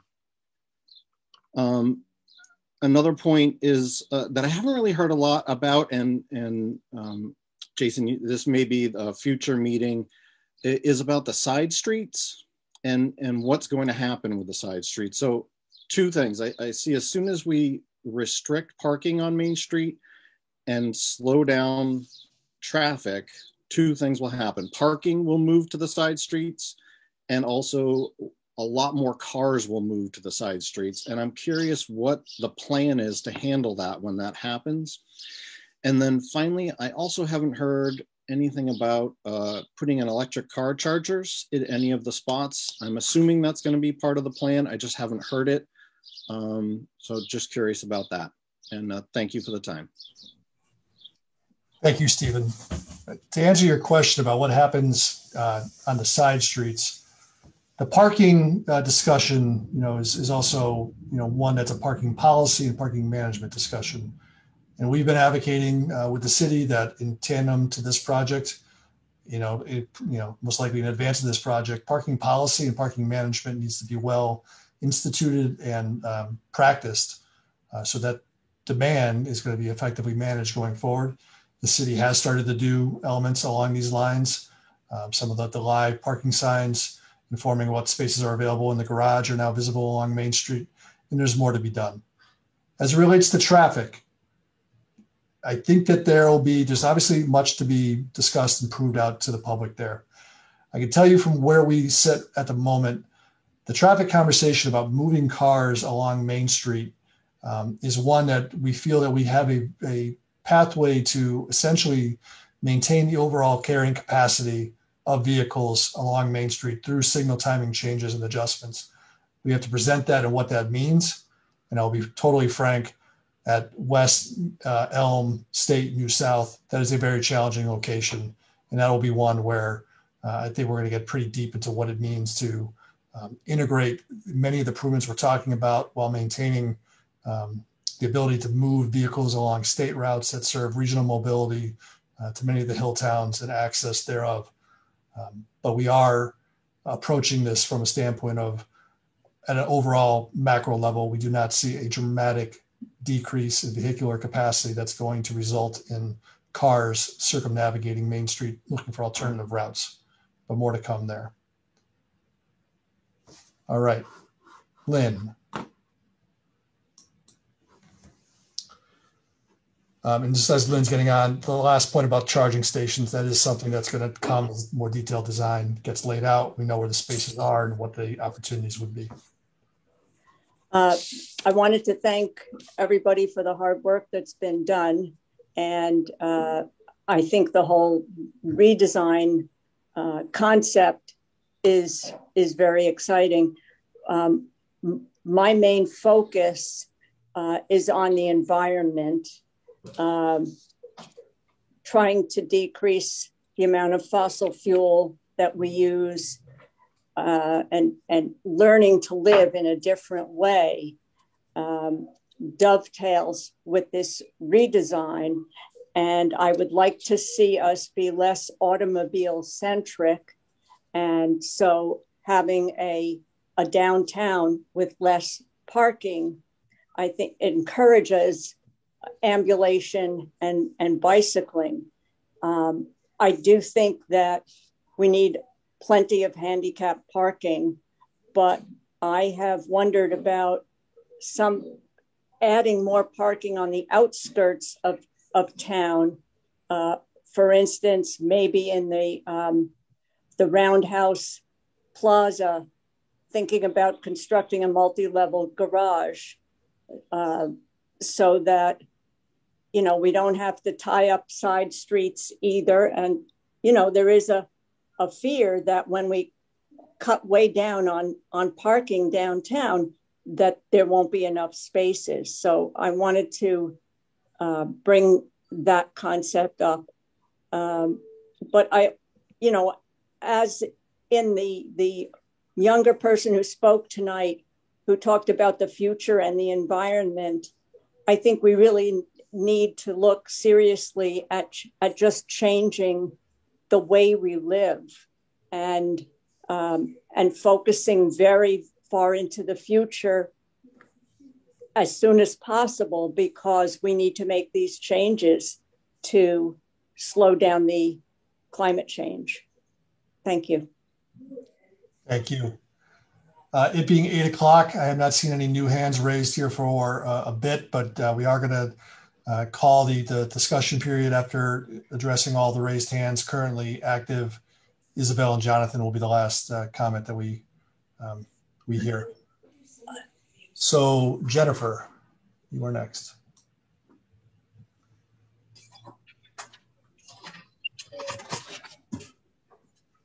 Hey there. It's actually Ryan, Jennifer's partner, but her phone was on.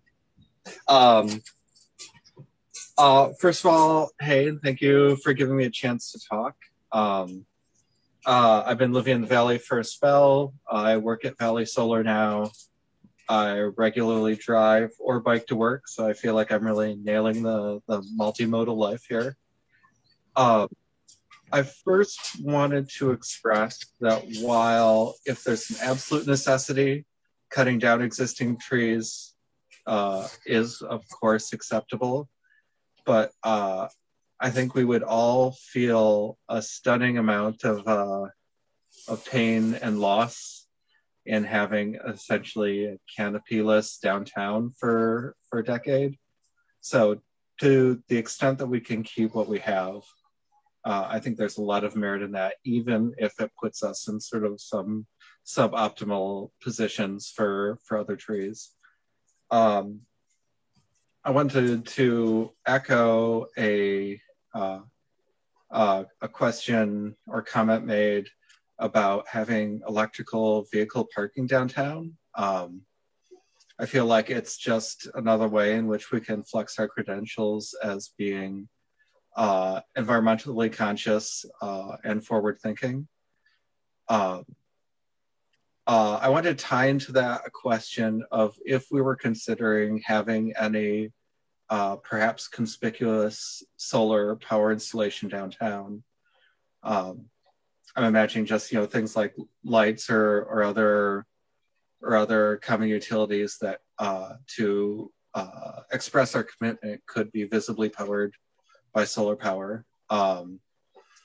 And then I don't know if this question is beyond the pale, but I feel like there's an inevitability of autonomous vehicles, namely through companies like Uber establishing fleets of autonomous vehicles in our downtown. And I'm wondering what the current thought is on accommodating those and creating structures that make it safer to have autonomous vehicles in our downtown. And that's all. Thanks. Thank you. In terms of autonomous vehicles and use of the curb, that's a very significant topic that many places are grappling with. I would also say the full delivery of autonomous vehicles has been foreshadowed for decades, and technology components, as much as they are, being presented as being right around the corner, there's still quite a bit to be proven out. From my technical opinion, as a graduate student of UMass, we were having these conversations decades ago, and while it certainly is advanced and certainly things that we need to consider, the flexible use of the curb, not just for autonomous vehicles, but for micromobility, the TNCs, loading, transit, microtransit, it is a very broad conversation and a very important one, and certainly one that TOOL is at the forefront of, and looking forward to aid the city in planning for the future. Randy.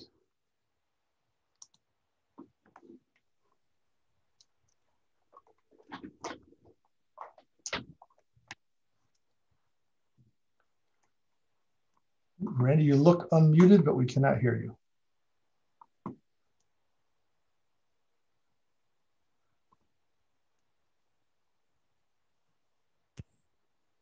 Can you hear me now? Okay. Jason, I wanted to say I appreciated your comments earlier about the tree stock and what it would take to redo all that, and the difficulty of that. I wanted to respond to that by saying I see redoing those trees and bringing this into line with a newer tree stock, keeping what we can where possible, but really focusing on creating the infrastructure for trees in the future as a gift that we can provide to the future residents of Northampton that will make it a wonderful place to live.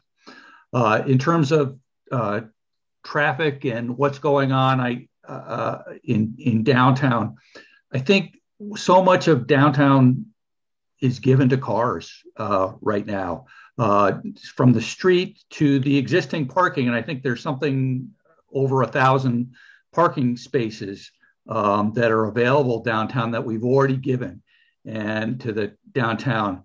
And I think the Main Street for Everyone is talking about something on the order of 18 or 20 spots going away, and making the spaces more accessible and more usable by more people who are there for more than just who are there in and out, potentially for faster than a 2-hour parking space, where you feel like you're winning the lottery, I guess, if you get to park in one of those spaces. We all had to pass, drivers had to pass a driving test, at least I did, where we learned how to parallel park. And I think Dennis earlier also talked about how that's becoming more automatic.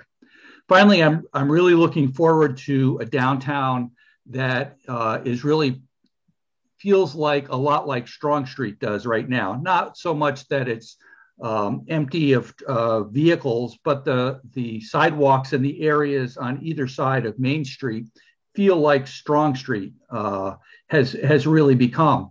In the last 2 weeks, I've ridden my bike downtown 3 times to Strong Street to just hang out and have a cup of coffee or a cup of tea. And that's just kudos to the city, and especially to the businesses on that street that had the foresight to demonstrate the feeling that we could have on Main Street under a canopy of trees, sitting in cafes, making our way through there. That shows us what that could really be like. I appreciate all the energy. I completely support the Main Street for Everyone proposals. regarding parallel parking versus angled parking, and about really redoing the tree canopy, really looking at the future as we make decisions about what we're doing. And I appreciate you and your team listening so well to what folks are saying, Jason. I think you've done a marvelous job of bringing this up. You started the conversation with choice number 3, and the fact that we had 31 people at a bicycle and pedestrian committee meeting at 7:30 in the morning to talk about this stuff shows how valuable and how important this is, and over 100 people tonight. So thank you very much. Appreciate that, Randy. Thank you. Susan. Thanks so much. I'm going to echo a lot of what Randy just said. I don't know Randy, but my notes are very similar to what he said, and just start by saying thank you a ton. Thank you for letting us have a chance to have this conversation, and for guiding it, and for listening. I feel like we're really being listened to, and I appreciate that a lot. 2 topics I wanted to just bring up: trees. I've learned a lot about trees over the last month or 2 by talking to people who know a lot more. And I didn't really realize that our current tree stock has a lot of problems, whether it be species or just the longevity of it. And so you asked us for some of our feedback about special spaces and how we felt about that. And listening tonight, I feel like maybe there are some tree pockets that people mentioned that are still healthy and viable, and maybe that makes a special spot with that kind of tree. But as somebody who's 52 and a lot older than the younger generation, somebody mentioned that we're leaving a real climate mess too. I would be really excited for us to be bold about planning for the future so that future generations have the shade they need. It's already super hot walking around downtown, even in June, without enough shade.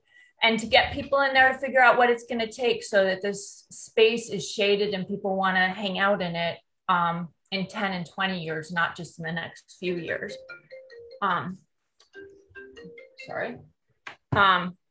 So that's what I wanted to say about trees. And then in terms of the parking, I'll just share my own experience. I am really scared when I back up in the angled parking downtown. I pull up and I take out food this year a lot, and I have to back out super slow. And I'm always really afraid. I have a little electric car. So thank you for talking about that in the future. And I have big cars sometimes parked on the side of me. And it's really scary to back that car up. So I try to avoid those spots actually at times. And the other thing I've learned over the last month is just that our Main Street's really, really wide. So that leads me to prioritize more parallel parking and less angled parking. And as I finish here, Jason, if you're willing to just clarify for us, because I've read a lot of different things in the paper, and I think this is an important part of a community conversation, is to get the facts right. I've heard 18% of parking is going to leave, or 18 spots if there were changes made, but could you just help people understand the extent to how much parking how many spots might change on Main Street? That would be really helpful. Thank you. Well, I give you the official answer in terms of alternative 3 as it was constituted back when the last meeting. That was an 18% reduction in the parking stock compared to existing conditions. And I will say much of that is around safety-driven locations where existing parking is on top of a crosswalk that, essentially it's a safety hazard we want to address. But as of the alternative 3 that was sanctioned by the city, it's an 18% reduction to the on-street parking stock in the study area. One other thing I want to add to the public discourse, because I just think it's a topic that I haven't heard yet, and I think it's pretty important, is noise. Main Street is a fairly loud corridor, and I think you certainly get acclimated to that level of noise when you're there, but coming from the outside, it can be striking, and that's something I think should just be out there as a thought as we go forward. Elena, I believe you are next. Also say, I think the participants for the hand raises is getting jumbled, so we are going to address everyone who's got their hand raised. And just ask, please, if you haven't already raised your hand, or getting to the end of the queue here. Great, thanks so much. I'd first like to thank TOOL and the city for hosting this meeting and all the work that you all have done on Main Street. And I wanted to touch on maybe 3 points. First, the noise really quickly. It's true that Main Street is incredibly loud, and I've only recently relocated to Northampton in the last few years, and what I've noticed is that Main Street is just as loud as some streets in Boston. And those were quieted during the pandemic, and it was just so lovely to be able to hear birds and conversations being had, and really it stems from cars. So that'll just to address that noise piece, you're absolutely right, Jason, that it is pretty loud. But my prepared comments were mainly about disabilities and climate change. I wanted to touch on disabilities and just say that they take all shapes and forms. And I don't want to dismiss the importance of having handicap parking or parking that's accessible directly in front of stores for those who might be mobility challenged. But I also want to emphasize that not all disabilities or those who have disabilities are able to drive. So thinking about the legally blind and maybe those who are epileptic, and thinking about folks who don't use cars as transportation and who might be taking the bus and who might be walking, or, because they don't have a license, might be biking downtown, and making sure that we're able to accommodate all of those people when coming to visit downtown, or maybe they're living downtown. And all of that is to say that I'm also a member of the Main Street for Everyone Coalition. And, I would invite anyone with a disability to join us and to reach out to us so we can have those conversations and really think creatively around ways in which we can, propose ideas to the city and to TOOL around, making it more accessible for everyone.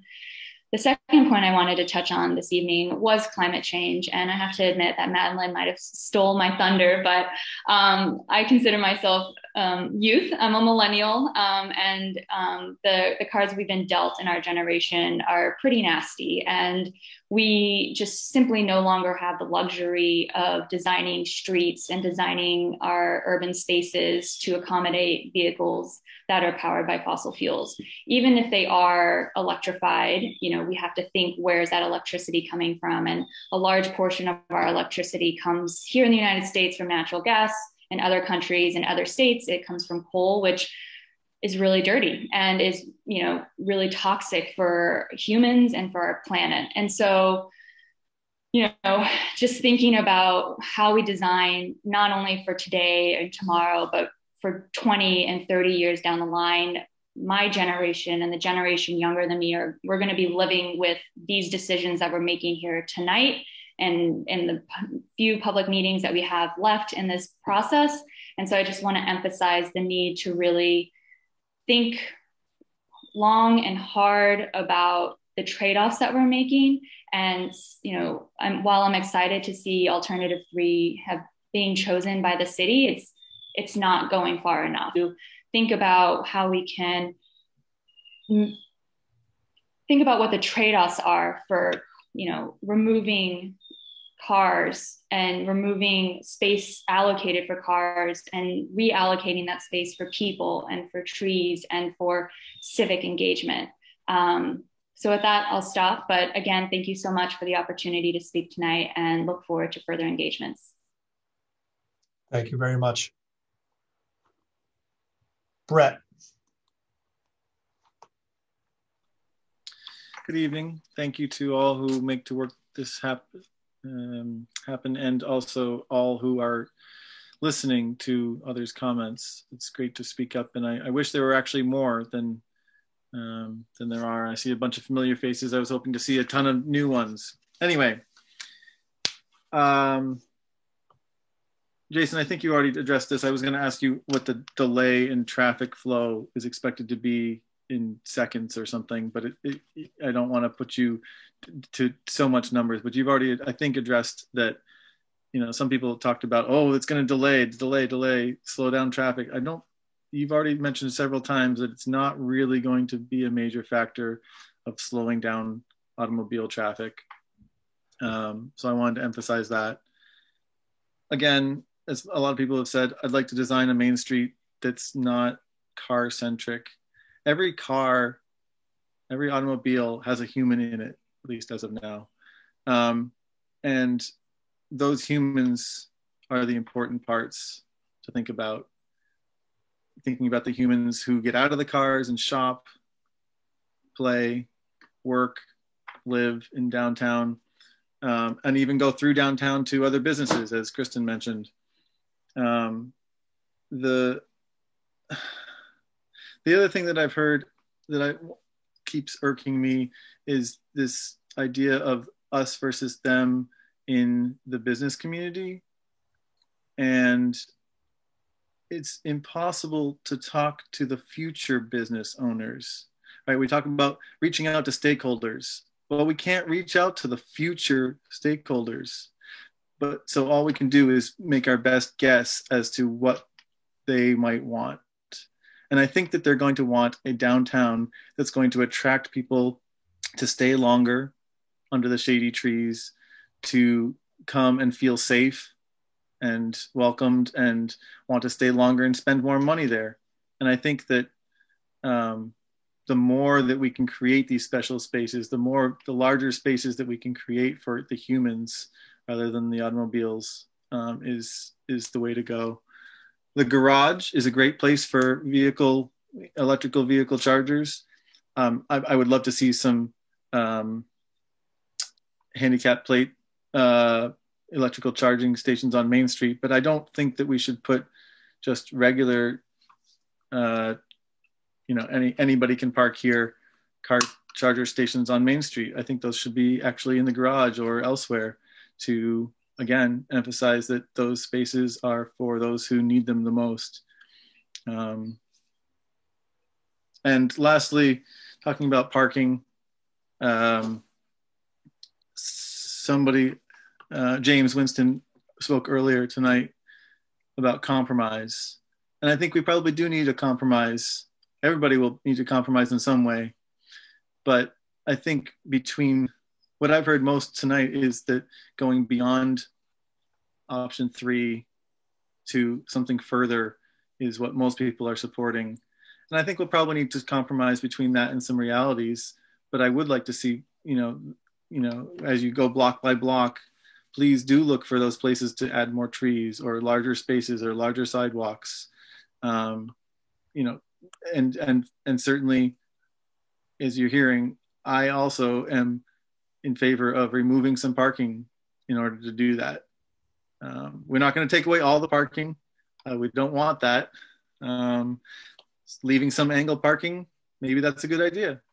But where it makes sense, where we can compromise, I think taking away angle parking and creating more space for humans is the way to go. Thank you for listening. Thank you, Brett. Fran. All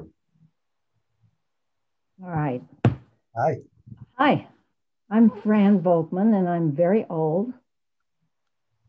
And I've lived here since 1964. And I've been involved in city government one way or another for many, many years. I know a lot of the folks around, except the young ones. And I want to say something about process. That's kind of where you come down at the end of 30 or 40 years of doing this kind of stuff. I am enormously grateful to Wayne Fiden, who I have sort of on and off worked with for about 30 years, and who has done wonderful things for this city.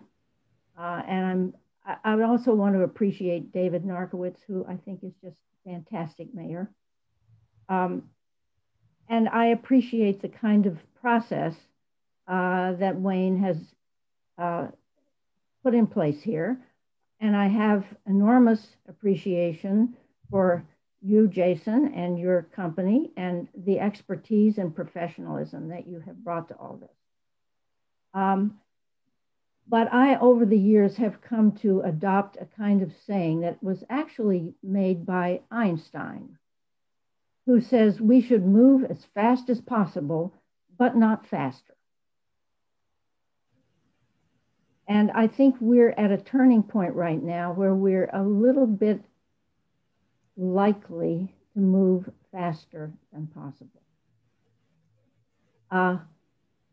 I've sat here and listened tonight to all of the comments, and I've heard one after another talking about Main Street for everyone.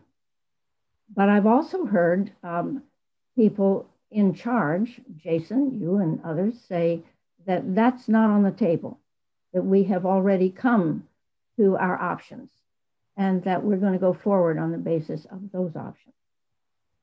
And I think that's a little faster than possible. We have, most of the work is done. Most of what you've done is applicable. It's not like going back and starting all over again. It's just a little difference, but it's a difference that makes a huge difference over the long run. I want everybody at the end of the day to be able to say, we listened to all the major voices. Now this Main Street for Everyone, I'm not associated with them, but they've got over 40 businesses signed on. That's major. That's not just something coming out of the woodwork. They have things to say here that should be heard. And it won't slow you down all that much. And at the end of the day, everybody will be able to say, we listened to everybody who had an important thing to say here. And we made our decisions on the basis of it. So please don't go too fast. We're doing well. Thank you. Appreciate the comments, Fran. Thank you very much. Joel. Thank you. Thank you, Jason. And thanks to everybody who's worked so hard on this and really come a long way in solving some of our problems with Main Street. Main Street is a problem because it's so wide, but it's also a huge opportunity. And the real opportunity is that we can do wonderful things with our sidewalks. And in that regard, I wanted to mention that there was a graphic in the presentation. I don't know if you can bring it up or not, but that showed a section of the sidewalk, showed all the different zones along the sidewalk. And I thought it was interesting to show how the sidewalk could be used, and it'd be great to have a wider sidewalk. But I noticed that what was being called the frontage zone, which is right in front of the front doors of all the businesses, was looking very narrow. Now I know it's a schematic diagram and probably in reality it might be wider, but that's the space the businesses can use to expand their business. I mean, that's the space they're going to depend on. And if we get rid of the angle parking, we can have much wider sidewalks, which means we can have much wider frontage zones for those businesses. And I think that's really important for them.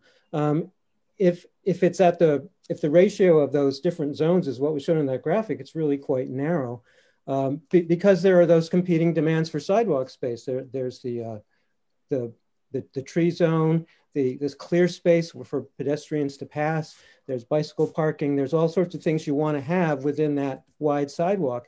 But you want to make sure you have enough room for the businesses to put chairs and tables and displays out there. So I think that's another important reason to reduce the amount of angle parking, because it will open up much more sidewalk space. And I'm also a professional urban planner. I've been through this process with a number of different communities, and it's been clear in my experience that 2 or 3 lanes function just as well, or even sometimes better than the wider, the 4-lane approach. So I think it's really important that we stick with no more than 3 lanes and take advantage of the fact that that will enable us to have much better sidewalks, which ultimately what goes on the sidewalk is going to be the draw that's going to make people want to come to Northampton. Thank you. Thank you, Joel. I do want to leave folks with a bit of a sense of, opportunity and what some level of choice is going to be. Yes, parallel parking, angle parking, it's a topic that's been with this project from the beginning. It's going to be a topic I'm sure we're going to be carrying forward, some time. I do think that topic is related to the tree stock and existing trees versus new trees. And looking at space kind of in tandem, which is what the intention is, to hold that conversation now in form as to how it applies to Main Street in specific locations, improving through design possibilities and trade-offs. You know, to Ruth's point, we have to have that conversation, but we have to have it in a framework of, this is Main Street, this is what is achievable, and this is what the choices are, not a theoretical cross-section that, you know, we can kind of line up on either side of and advocate for. We need to be doing this in real time, in real space for Northampton, and that is the intention going forward. And that is going to take the time it needs to have to get through. So we are driving this process, but we also have a sense of, we need to get to a point where we know this design hits the mark through the myriad of factors that we're being presented with. Isabel and Jonathan. Hi. I missed a little bit of this because I had to put my kids to bed, but I had a question and a statement. I used to live in the Berkshires, excuse me, in Great Barrington, and they used to have these beautiful trees down Main Street. And then they had to rip them all out because their root systems got too big, and they planted new ones. But my question to you is, if we plant new trees, like a bunch of new trees, are we just going to have to redo the sidewalks? I mean, I live on Franklin Street and the sidewalks are so horrible, I can't push my stroller around. And we're talking about downtown being accessible. And I'm just really curious about how we're going to prevent just spending even more money in the future fixing the root systems. I'm not saying I'm against trees. I'm just curious how we're going to manage that. And then I guess my statement is, I am definitely for a change for downtown. I think it needs a rejuvenation. It feels like it's time for that. I'm concerned about the parking. I have 2 young children. I cannot get to downtown walking at this point in my life. I know tons of people don't live downtown. They live further and they need to drive in, let alone people with disabilities. And not everyone can bike. I think it's a very privileged thing that a lot of this conversation is around people who can bike and who can walk to downtown. And also, I'm concerned about the parking size. Are the lots going to be small for primarily the compact cars? Because not everyone has a compact car, and I certainly don't. I think they're great for the environment. Obviously, you know, if we all could have compact cars, that'd be great. And then I just want to make sure that our changes aren't just superficial. They're not just like potted plants and painted sidewalks. When you guys redid Pulaski Park, I was expecting another playground to be put in, and instead there's a few stumps for children to walk around. I hope that this is a significant change and not just a facelift, basically. But I'm excited to see what we can all come up with. So thank you. Thank you. Mm-hmm. In regards to your question about trees and long-term viability, yes, our landscape architecture team, Stephanie, we have work to do in terms of ensuring the integrity of that design. There have been many failed attempts at street trees to deliver, you know, the benefits that we're talking about, but proved to not be viable plans. So ensuring the detailing is right and that there's not basically a threat to, you know, upset the accessibility and other aspects of this design. You know, to say that it's very crucial for me is probably not exactly the response you want to hear, but we have to ensure that the integrity of this design does not provide that latent potential going forward. And that's going to be very much in the details and, you know, design best practice. Mm-hmm. Jason, if I can just jump in real fast, just specifically like some strategies around trees, or if we can provide more water to the trees, and particularly permeability a little further away from the trunks. That helps trees spread out their roots more. Tree species, the ones that we choose, some trees root a little deeper than others. There are lots of different things to think about, even some of the ways that you construct sidewalks and the kind of channels you can provide for trees to grow through. They're just some of the strategies we'll be thinking about in terms of how you prevent trees from developing all their root systems right on top. Okay, we are down to our final three. Eric B.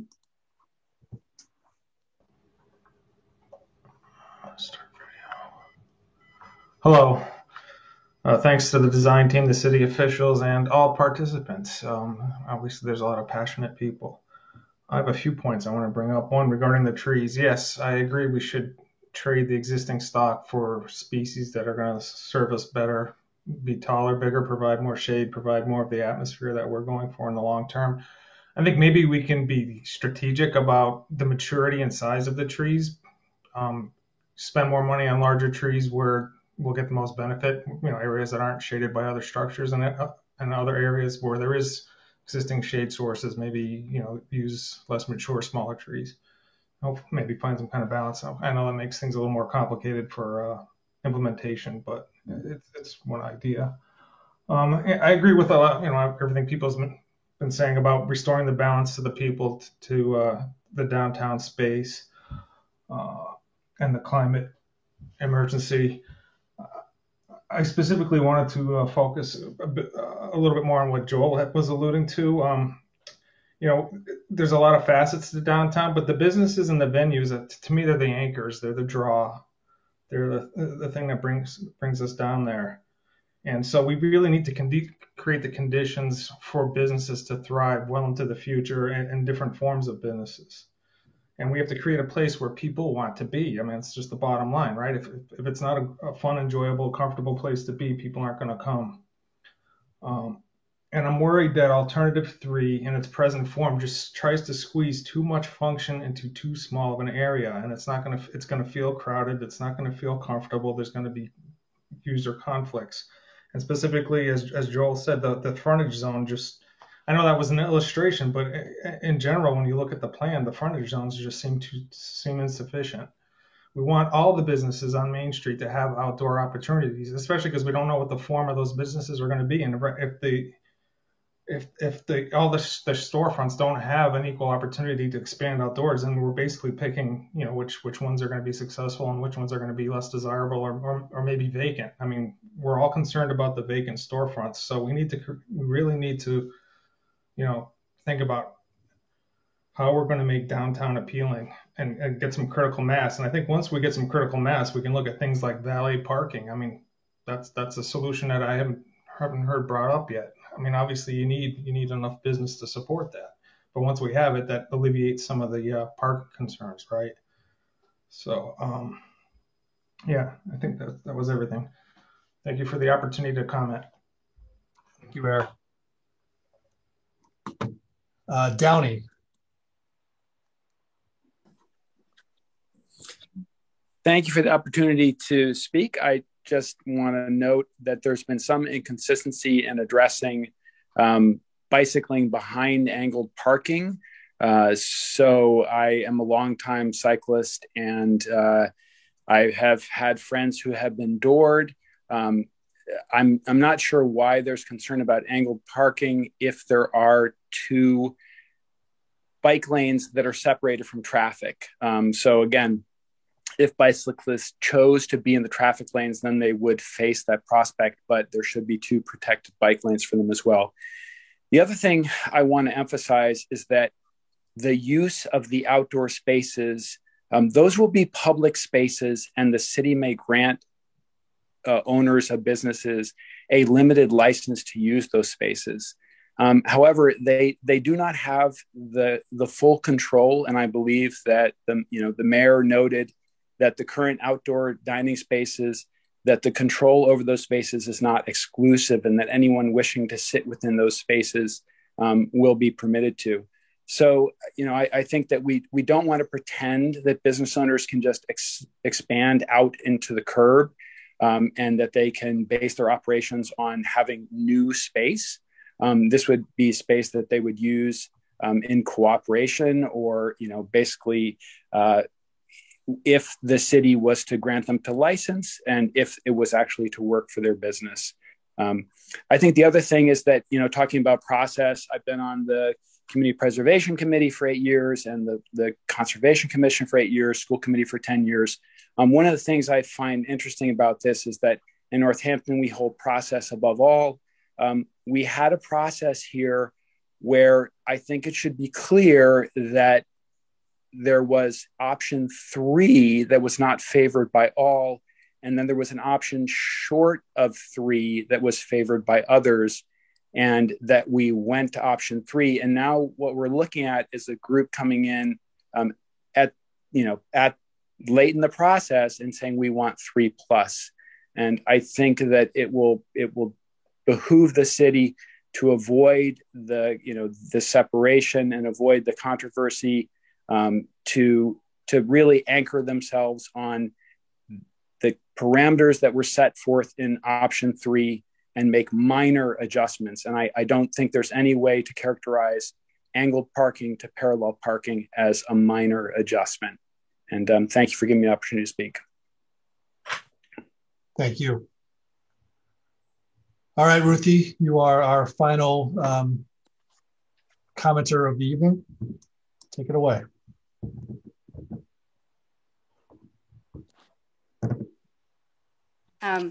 Thanks. This is actually Sarah, but we're doing it together. Yeah, this is Sarah Howard. I live at 8 High Street with Ruthie. So I just wanted to talk about what, to me, it seems like the missing link in something that hasn't been talked about a lot with accessing downtown, which is public transit. And, I'm an avid bicyclist. I don't own a car, but I am an enthusiastic user of public transit and the bus system. And I think that there's a lot of accessibility issues and things that can be addressed through that. And I'm just wondering if that's, how that's being considered in your plan to incorporate that and to invest in public transit and uplifting that in the community. I feel like that seems integral to how we're going to solve a lot of these issues with the accessibility for people downtown and the traffic. Just making public transit more user-friendly or more welcoming for people who might have cars but still choose to use public transit. One idea that I've been thinking about, and I've heard someone else mentioning, was to run a shuttle from further out parking spots. And to me, I just think that's kind of like a bridge to get people used to the idea of using public transit and getting it closer into the city center. That's just one thought, but also just the public transit system in general. I'm curious how that's being considered in the plan. Discussions with the PBTA have been underway for some time here. We have the pulse point at Pulaski Park and ensuring accessibility to that location, as well as the integration and access to transit from pedestrian and bicyclists looking to whether integrate or not impede the accessibility to the transit service is, in many ways reflected in the geometric design and best practice of ensuring the separation of users. In terms of, elevating the transit system and promoting it more as an integral use, transit signal priority is something that you have technology-wise in some of the locations or in the signalized locations today. Ensuring that system is being optimized and used in a way that best facilitates the priority of, ensuring the transit system is reliable, stays at its headways, and frankly, prioritizes that component is something we're going to be looking to maximize as we head into it. This. You also have the future commuter rail service that is somewhat there in the background, and as that potentially gets enhanced, and as you see public transit in many forms become more of a viable connection, it is very much how we build off of that and allow that last mile connection to basically facilitate further efficacy of that use. So I think it's a combination of enhancing the existing bus service and connecting and providing ancillary services and connections to allow, reliability and ensuring that you can access downtown without need of a private vehicle.